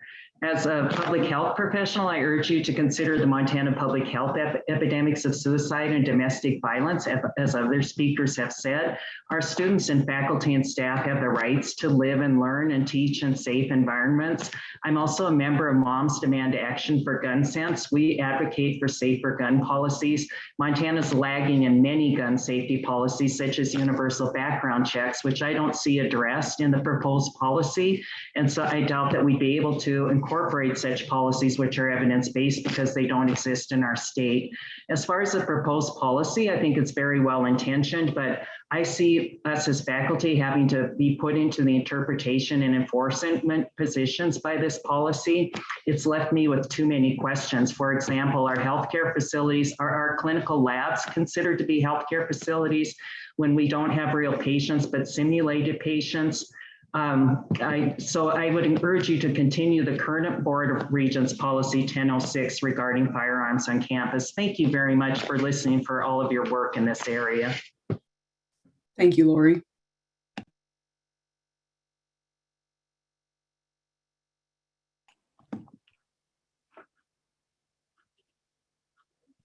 Go ahead, Marcia.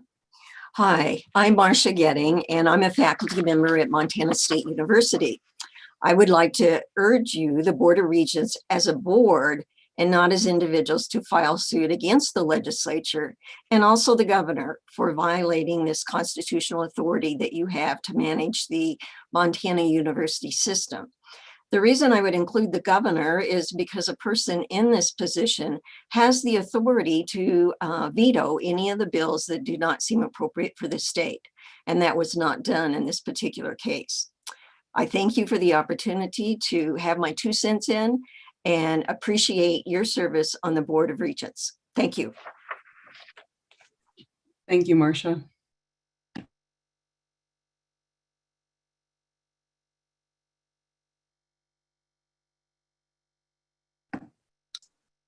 Hello, my name is Tom Shepard, and I am not on the faculty or staff at any of the colleges across Montana. I am the parent of a student at MSU, and I just would like to throw in a comment or two here.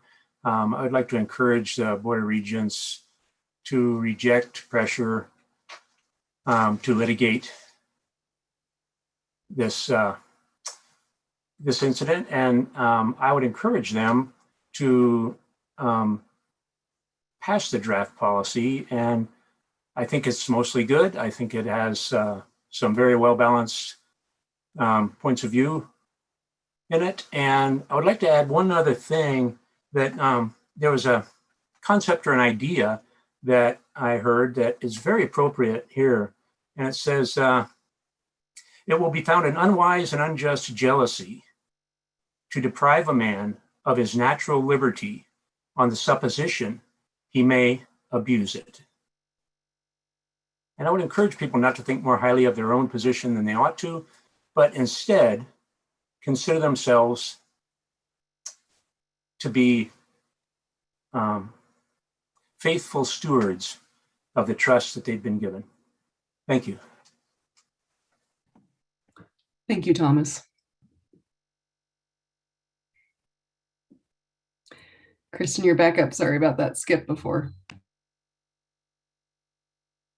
Can you hear me? Thank you. Thank you for this time. My name is Kristen Dahl-Harashi.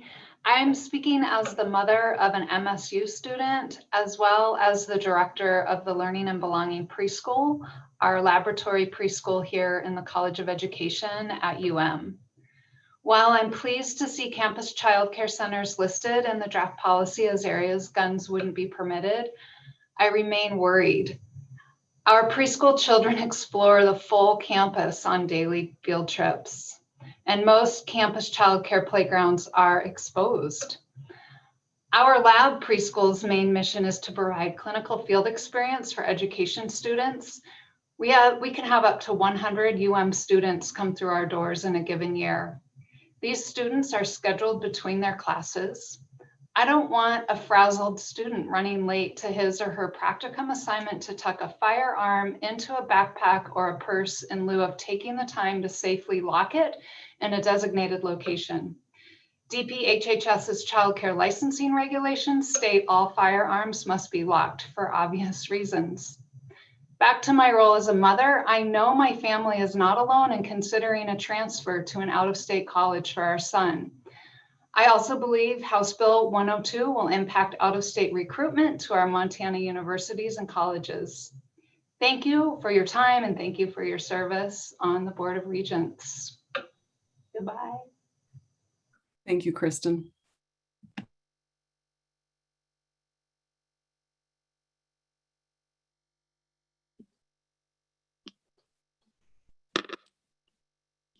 Hi, my name is Catherine Woods. I'm a physician at MSU Bozeman. I'm working in University Health Partners. Thank you for taking my comment today. I'd like to say that I've been working at MSU since 2013, and it's been a great honor to provide healthcare on a daily basis to MSU students. It's really a remarkable group of students. I want to speak from the perspective of healthcare. Probably about 50% of what I deal with on a daily basis is mental health.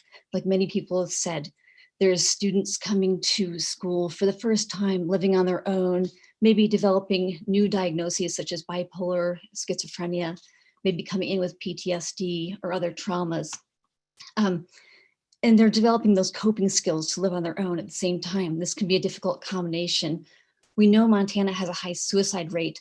One of the things that's also important to consider is there's a real spontaneity to self-harm. There's a Harvard Chan School study that showed that many people report survivors of suicide will say it took 5 minutes from the thought of suicide to the action. That impulsivity is a great risk to our campus. And with increased access to guns, this is going to facilitate that self-harm and facilitate that impulsivity. And sometimes we're not going to be able to figure out who those high-risk people are until it's too late. So I want to thank you and ask you to oppose this bill. Thank you, Dr. Woods.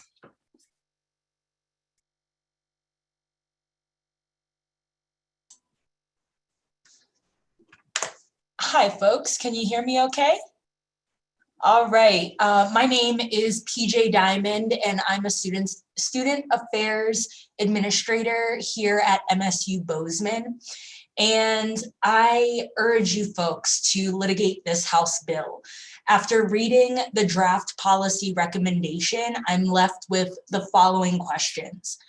Number one, what rights or authority do faculty and staff have in their own classroom and office management? Two, Who has the right or the authority to ask someone for their firearm certifications? And lastly, what value does having firearms on our campus add to the university environment? I encourage you all to seriously consider these questions prior to finalizing any of the details. Thank you so much for your time. Thank you, PJ.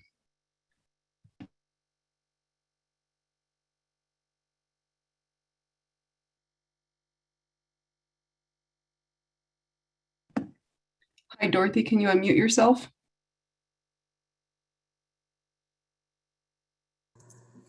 Thank you very much. This is Dorothy Mayer. I'm a faculty member, Montana State University College of Nursing on the Missoula campus. I appreciate the opportunity to provide comments today and thank you for your attention. Gun violence is a public health crisis, and each year more than 39,000 people in the United States die as a result of gun violence, and tens of thousands more suffer non-fatal gun injuries.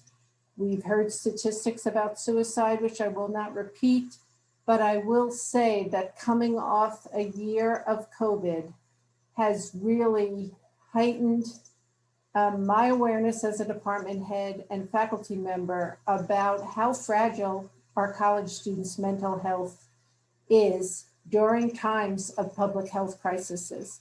I am worried that having concealed or holstered guns available on campus will precipitate mental health situations among students who have been victims of gun violence or had family members who were victims of gun violence.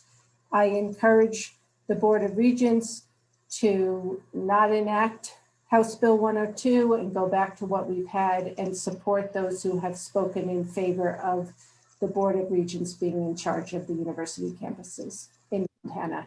Thank you very much for this opportunity to share my thoughts. Thank you, Dorothy.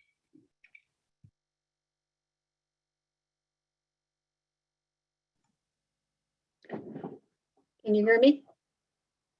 This is Andrea Pipp. I am a University of Montana employee and alumnus.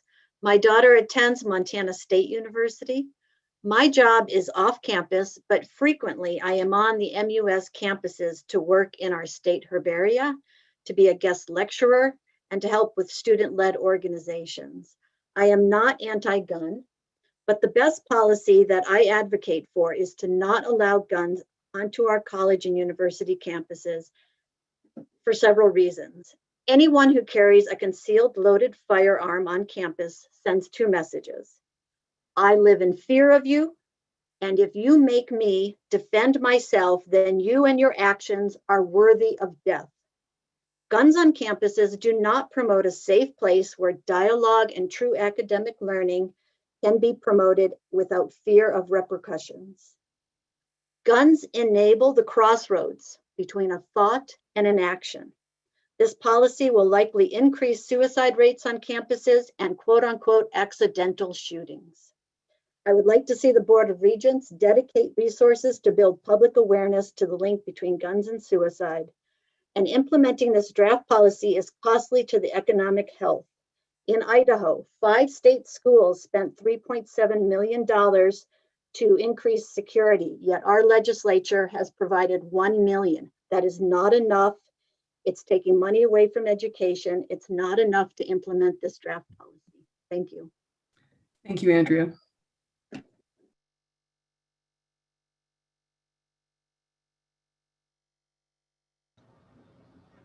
Hello, can you hear me?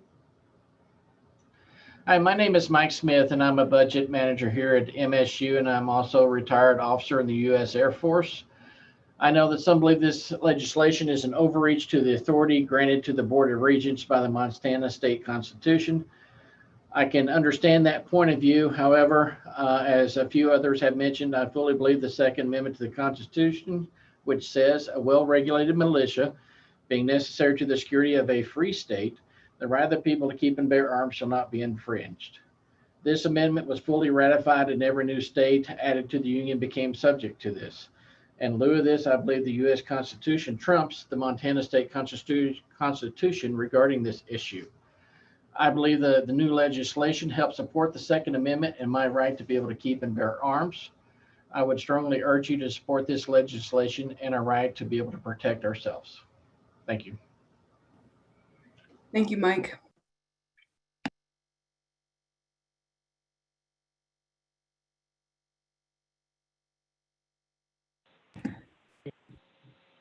Yes, my name is Polly Kuglin, and I'm a graduate of a private Montana college, a wife of a Northern grad, and most importantly, the parent of an MSU student. I vehemently oppose any new policy for many of the reasons stated. I cannot get it in my head why others' rights override my right and my daughter's right to be educated free from thousands of concealed guns. Our MSU colleges have bright students who could set up a study on comparative damage of MSU's potential for 18,000 legal guns on campus versus a student bringing a gun to do harm. People will say the Second Amendment, but the right to a well-regulated militia is not 18,000 18 to 22-year-old MSU students. I'm not even sure how you will buy affordable insurance for this risk, and that's a concern of mine as a taxpayer. In good conscience, our alumni money will have to go to my alma mater because it's a private Montana college that does not have to follow this law. And so please consider lost alumni donations versus the $1 million inadequate amount they're bribing you with. If you cede this authority to the legislature, where does the authority stop? Are they going to pick classes, teachers, etc.? Thank you, Polly. You've reached your 90 seconds. Sorry. That's okay. We appreciate your comment.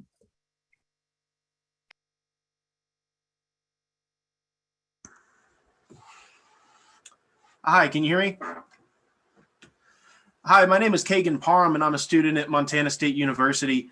I'm afraid I'm swinging a little above my weight class here, as I'm not a state representative, nor am I a retired military officer, nor am I a president of any student associations here on campus, as many other commenters have been.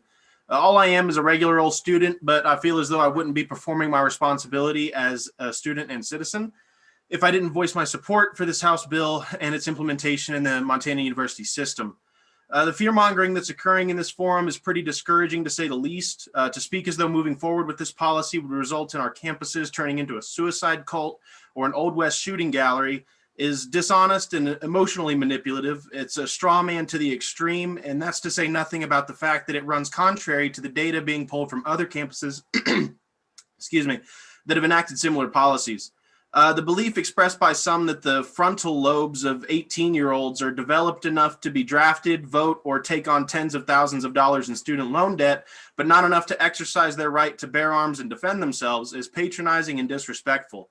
To echo what has already been spoken by other proponents, the right to bear arms is a constitutional right guaranteed to American citizens in the Bill of Rights, and for a university that receives federal and state funding to deny its students those rights is, in my opinion, very much wrong. I feel that this is a common sense legislation that finally puts a stop to the violation of the rights of Montana University system students. Thank you. Thank you, Kagan.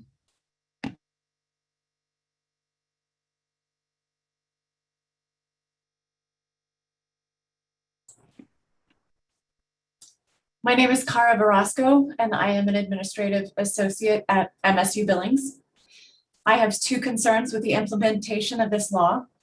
First, though there have always been uniformed university police officers walking around campus carrying a weapon, those people are professionals who have received training on how to respond appropriately in a variety of situations.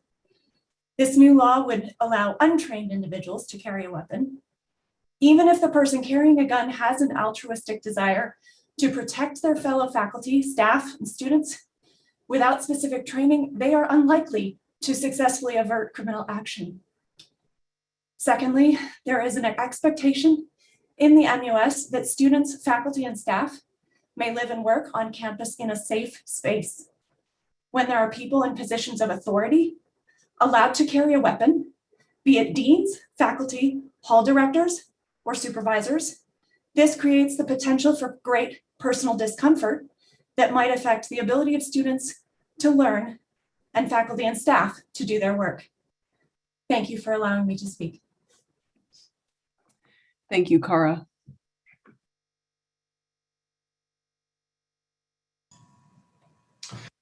Hello, can you hear me? Hi, everyone. My name is Bryce Gill. I'm a resident director here at Montana State University. First, I would like to make clear that I'm speaking as an individual rather than a representative of MSU Residence Life. Having worked in the residence halls for nearly 8 years, I have worked with numerous students in mental health crises, mediated dozens of interpersonal conflicts between roommates and neighbors, and responded to multiple emergency situations involving alcohol and drugs. Looking back over all of the late nights and difficult conversations that I've had, there's not a single situation in which adding a firearm to the mix would have resulted in a more positive outcome. Moreover, myself and my resident advisors have given so much to their fellow students during the unprecedented pandemic. Please do not compromise their safety or make their job any more difficult than it already is. I would urge you to litigate House Bill 102, or at the very least, reevaluate and implement further restrictions on where those firearms and who those firearms can be carried by. Thank you. Thank you, Bryce.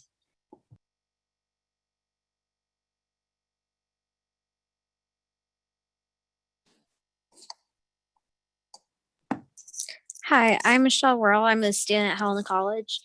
So we did some surveys at our school, or at least the president of ASHC had handed some out earlier in the semester.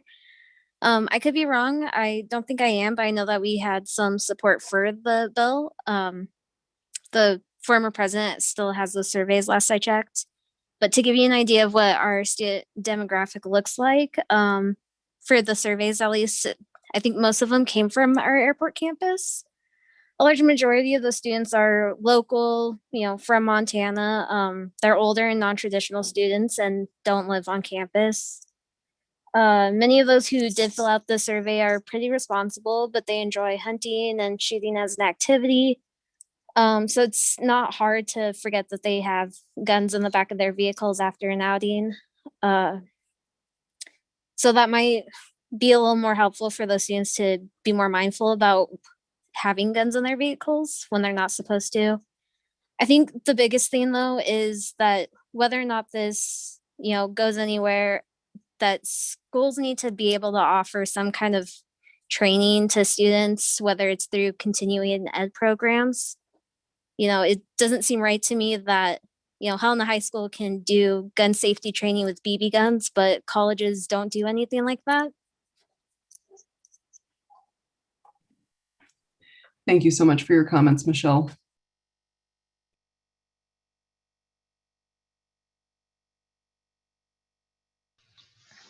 Hello, my name is Jeff Poole. I'm a professor at Montana State University, and I earned my PhD from the University of Montana. First, I'd like to agree with a lot of the comments I've heard, but something I haven't heard mentioned is that Montana's Constitution states, quote, "Nothing herein contained shall be held to permit the concealed carry of weapons." Thus, concealed carry is specifically excluded from the rights granted by Montana's Constitution.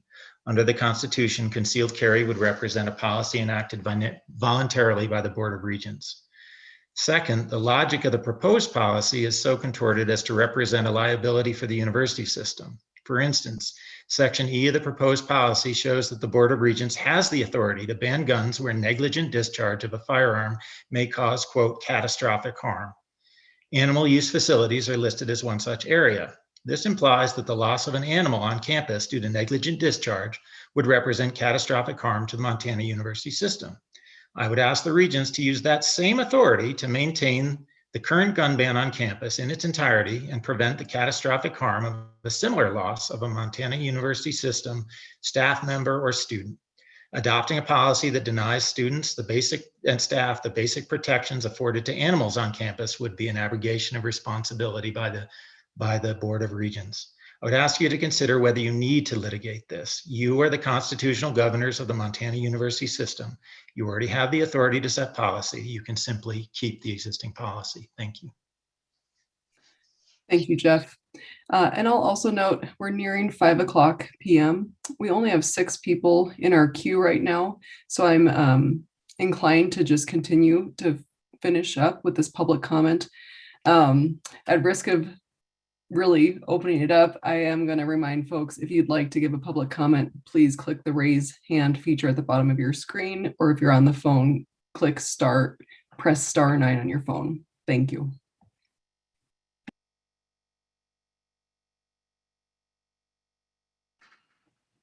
Can you hear me? Perfect. Dear Regents, thank you for your time and your service. I'm Robin Gala. I'm a faculty member in chemical and biological engineering at Montana State University, and I'm speaking as an individual here. I'm an avid hunter and appreciate the right to own and bear arms. As others have noted, the bill is likely unconstitutional. Please do your constitutional right and challenge the constitutionality of this bill. You have the right to do so.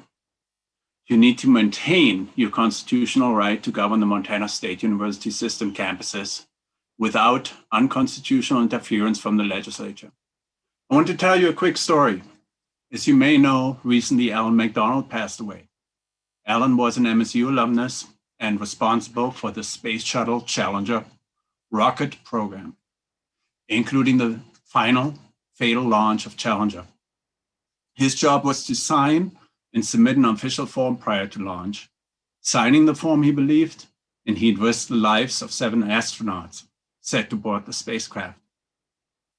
Refused to sign, he'd risk his job, his career, and the good life he'd built for his family. Alan said, and I made the smartest decision I've ever made in my lifetime. I refused to sign it because I thought we were taking too big of a risk. He lost his job, at least temporarily, and nobody knows what the consequences will be for the MUS campuses to implement the gun law regulations, but I implore you to do the right thing at the right time, for the right reason, for the right people. Thank you. Thank you, Robin.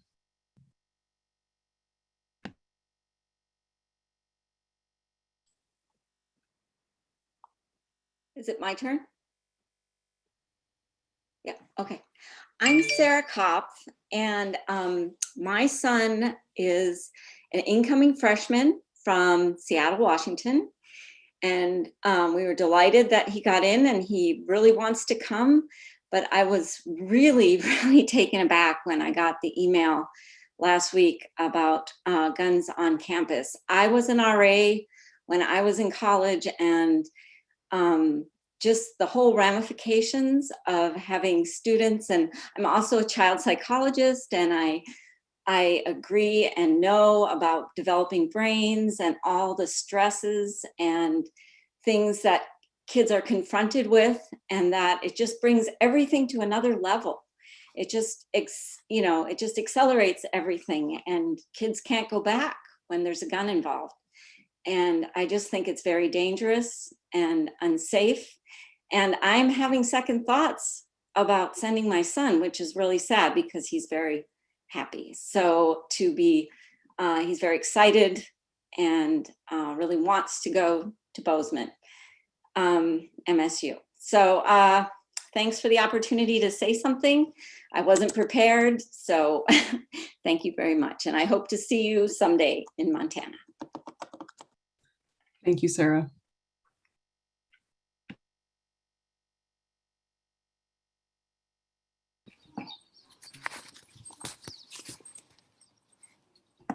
Go ahead, Kathy.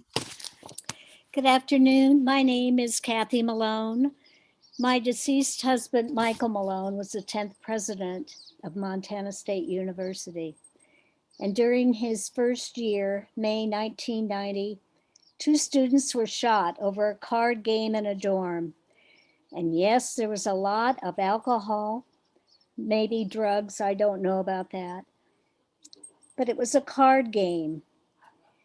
I can't begin to tell you how the grief encapsulated the whole campus. The historian Michael would always refer to learning the lessons of the past. In that vein, the memory of that tragedy has played a huge role in my great concern over guns on campus and my speaking today. Having worked on campus for 20 years, I grew to appreciate how delicate interactions can be between students, faculty, and classified, especially when alcohol and drugs are involved or stress with a given grade. I also gained great appreciation for what should be the focus on campus, sharing opinions while gaining respect for those who disagree with open minds. A place of learning and growing into solid citizens while challenging unbiased knowledge and proven theory. In my opinion, adding guns to that mix is introducing an element that doesn't belong on campus. I urge you to follow your duty, protect the Constitution that gave you the responsibility and authority to supervise, coordinate, manage, and control the Montana University system.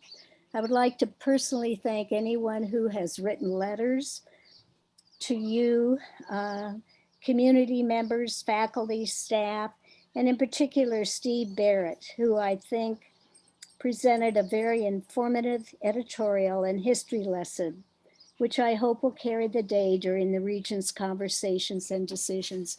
Thank you very much for hearing me. Thank you so much, Kathy. We appreciate it.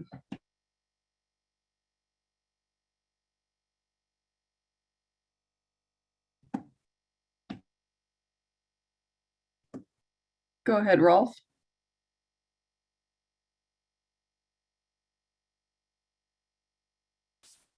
We can't hear you, Rolf. Go ahead. Rebecca, let's move to the next person and put Rolf back in the queue.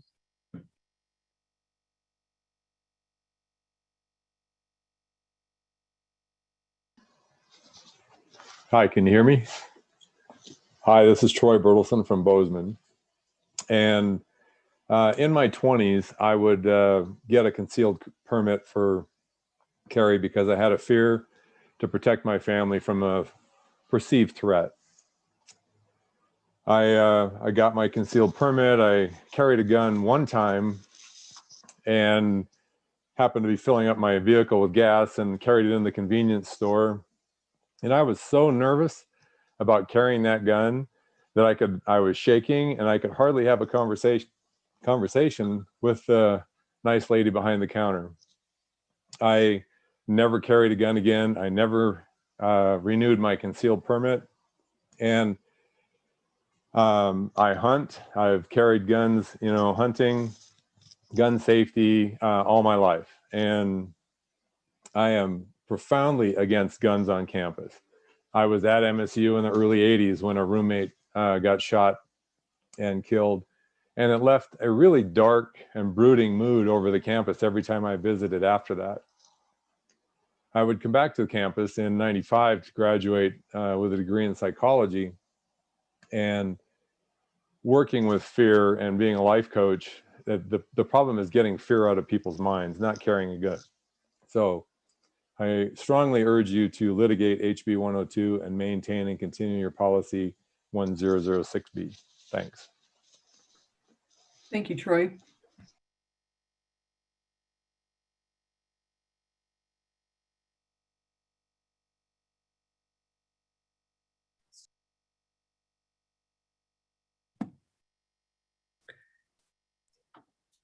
Well, this is Alt A. Alt.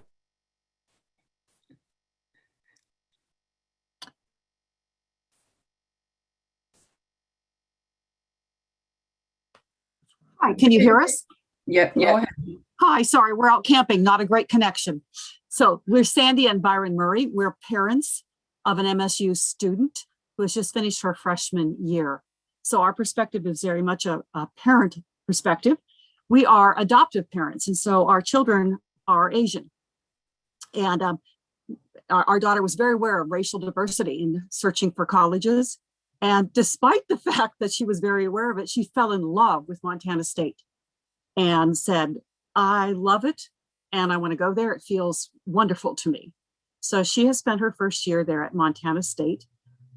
She does kind of stick out like a sore thumb as an Asian student there. And her friends are very aware of it and protective if she goes off campus. They're protective of her, but on campus, no. We weren't going to talk today, but we had an interesting phone call with our son who said last night our daughter brought up whether or not she should return to Montana State, given both her ethnicity and this new information about guns. And so we just wanted to bring forward to you that she does want to return. She does love it, but she is now in a quandary. And I can't believe she's the only one. Also, we are both retired military officers and we are small arms qualified. However, we want to say the right to bear arms doesn't mean that we can carry arms anywhere we want to. And so we are very supportive of not having them on campuses. Thank you for the time. Thank you both so much.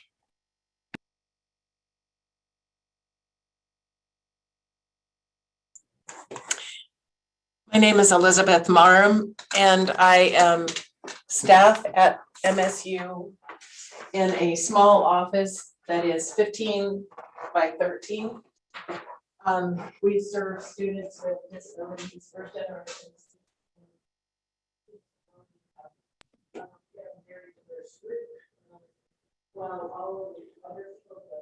Elizabeth, we're having some problems hearing you. Okay, sorry. Let me try some of this. I was getting feedback on my end, so let me try this. Is that better? Yeah, go ahead. So I work on campus in a small office that's 15 people. So we serve a diverse student population, low income students, and those who are first generation. Elizabeth, we're still having significant problems hearing you.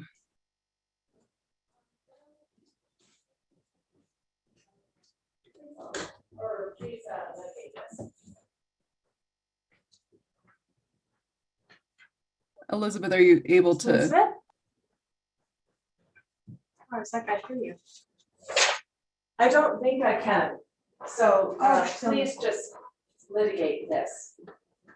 Thank you, Elizabeth. We did hear that, and I would encourage you to email us your comments, regentrogers@montana.edu, so that we can get your full comment as well, please.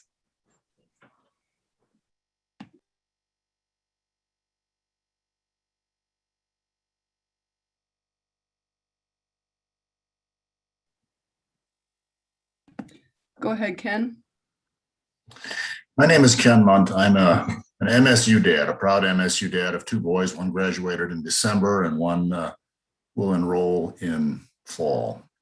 I agree with a few of the speakers who've suggested that guns are a smokescreen. It's not about guns. I think the legislature picked guns because it's an easy issue to argue. It's really about taking away your authority to manage and lead our schools. And I get it. You're in a pickle. If you legislate this or litigate this, you're going to face retribution from the legislature. And if you don't, it sounds like after 2 hours, you're going to have a faculty insurrection on your hands. So what are you going to do? I'm 70 years old. I don't have a lot of tread left on the tires. But one of the things I've learned losing all that tread, is when I'm in a jam, the only way out is to do the right thing. You are accomplished, creative, smart people, dedicated public servants. I believe you know the right thing to do. Please do the right thing. Don't let them take away your authority. Thank you. Thank you, Ken.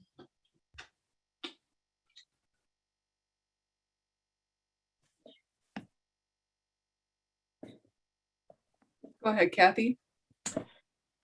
Thank you, Regent Rogers and committee members. I wanted to have the opportunity to voice my opinion of being against House Bill 102.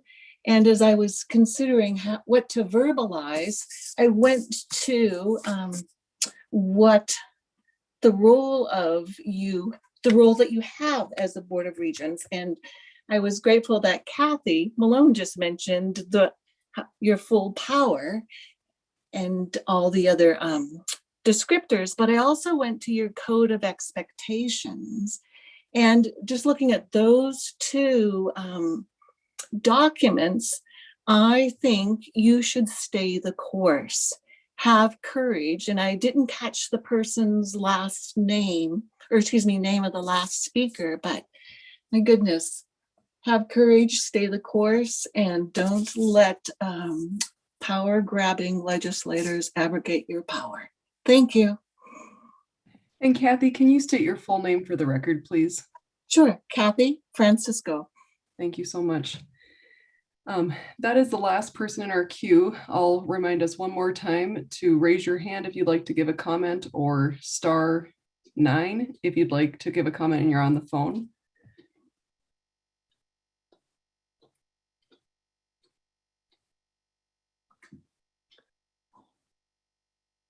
Go ahead, Rolf.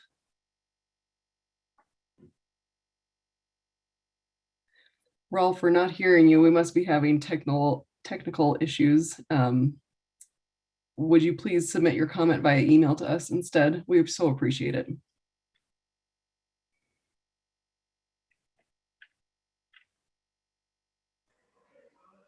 Go ahead, Julie. Yes, good afternoon. My name is Julie Brown. I'm from MSU Bozeman.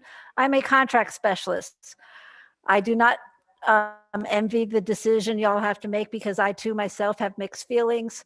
I do not want to deny anyone the right to have a gun. However, as you all know, there's a time and place for everything. I don't think school is a place for a gun under any condition unless you're UPD. And if you do decide to go forward with allowing some type of carry, my only request is please do not allow automatic or semi-automatic weapons. I don't want any guns, but if you're going to allow one, just please not an automatic or semi-automatic. Thank you so much for your time and have a wonderful day. Thank you, Julie.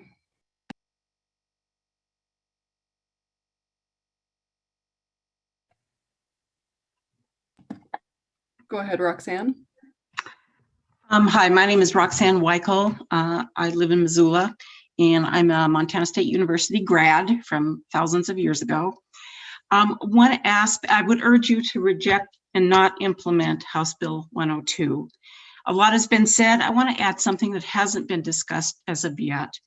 As a community member here in Missoula, I attend many events.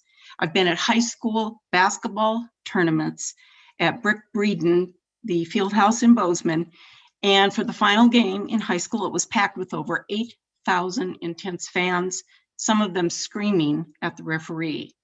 The Denison Theater in Missoula seats 1,100 for events ranging from the Missoula Symphony Orchestra to statewide high school music festivals. My grandson, a couple of years ago, attended a robotics statewide competition in Bozeman. It was a tournament for middle school students, and there were students from all over the state. I attend many things at the University of Montana. I'm so fortunate as a community member to be able to do that. One was a panel discussion about the Middle East, Israeli-Palestinian issues. And at one point, despite the effects of a very skilled moderator, the Palestinian walked off the stage and left in anger to a very packed ballroom. So what I'm trying to say is that these are just examples of how the community as a whole is affected by the campus, including the International Choral Festival, which comes to Missoula every 3 years. So I hope you take this into consideration, as well as all the previous testimony from today. And thank you very much. Thank you, Roxanne.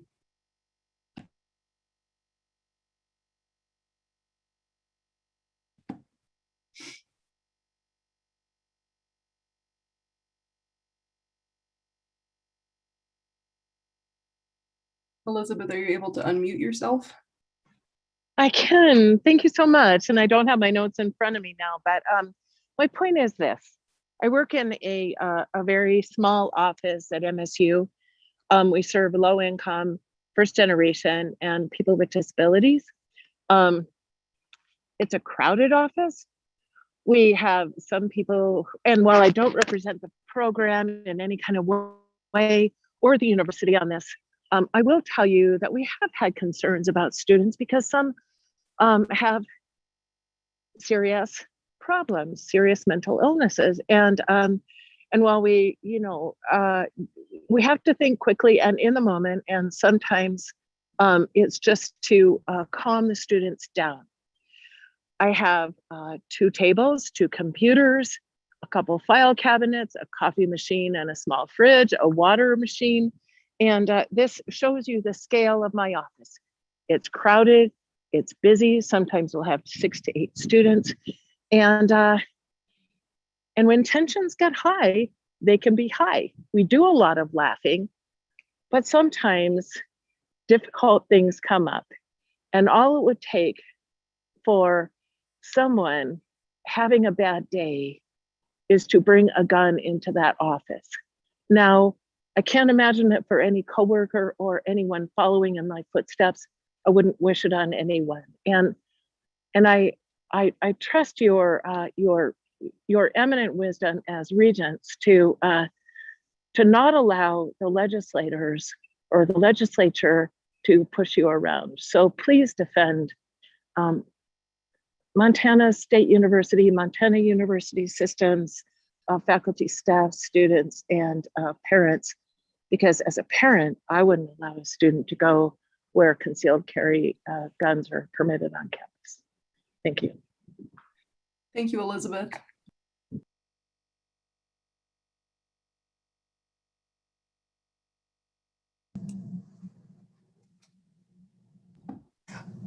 Go ahead, Dr. Hall. Good afternoon, everybody. Thank you for having this session. I am Brad Hall. I am the Tribal Outreach Specialist here at the University of Montana. I've emailed Casey on this very issue just recently. I am concerned mainly because of the climate in the state of Montana regarding the emboldenment of white supremacy and other groups whom have really perpetrated a non-Indian agenda in the state legislature, which has then perpetrated many other things. As we look at systemic racism and the things that I work to appease and deal with on a daily basis on this campus, we're going backwards. We're not moving forward. I will also say, as an employee that works in the Payne Family Native American Center, that I feel that with this law, anyone could perceive this building and the people within it as a target in which the Board of Regents cannot protect us from in the event that something does happen. I also work with a number of female employees who over the course of the pandemic have dealt with circumstances where it made them feel uncomfortable and unsafe in this building. And so I would ask that the Board of Regents not only adjudicate this, but create a common sense policy that will help to protect all students, as well as making sure that buildings, which many of them are old and not built for this kind of thing, are safe and secure for all of our students. Thank you. Thank you very much, Dr. Hall. And with that, I see no further public comment.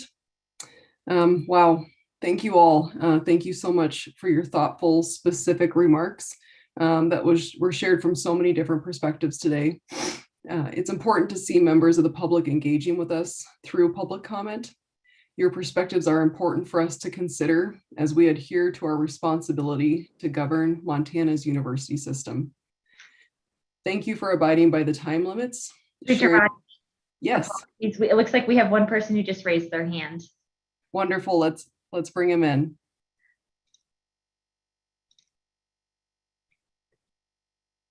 Hi, can you hear me?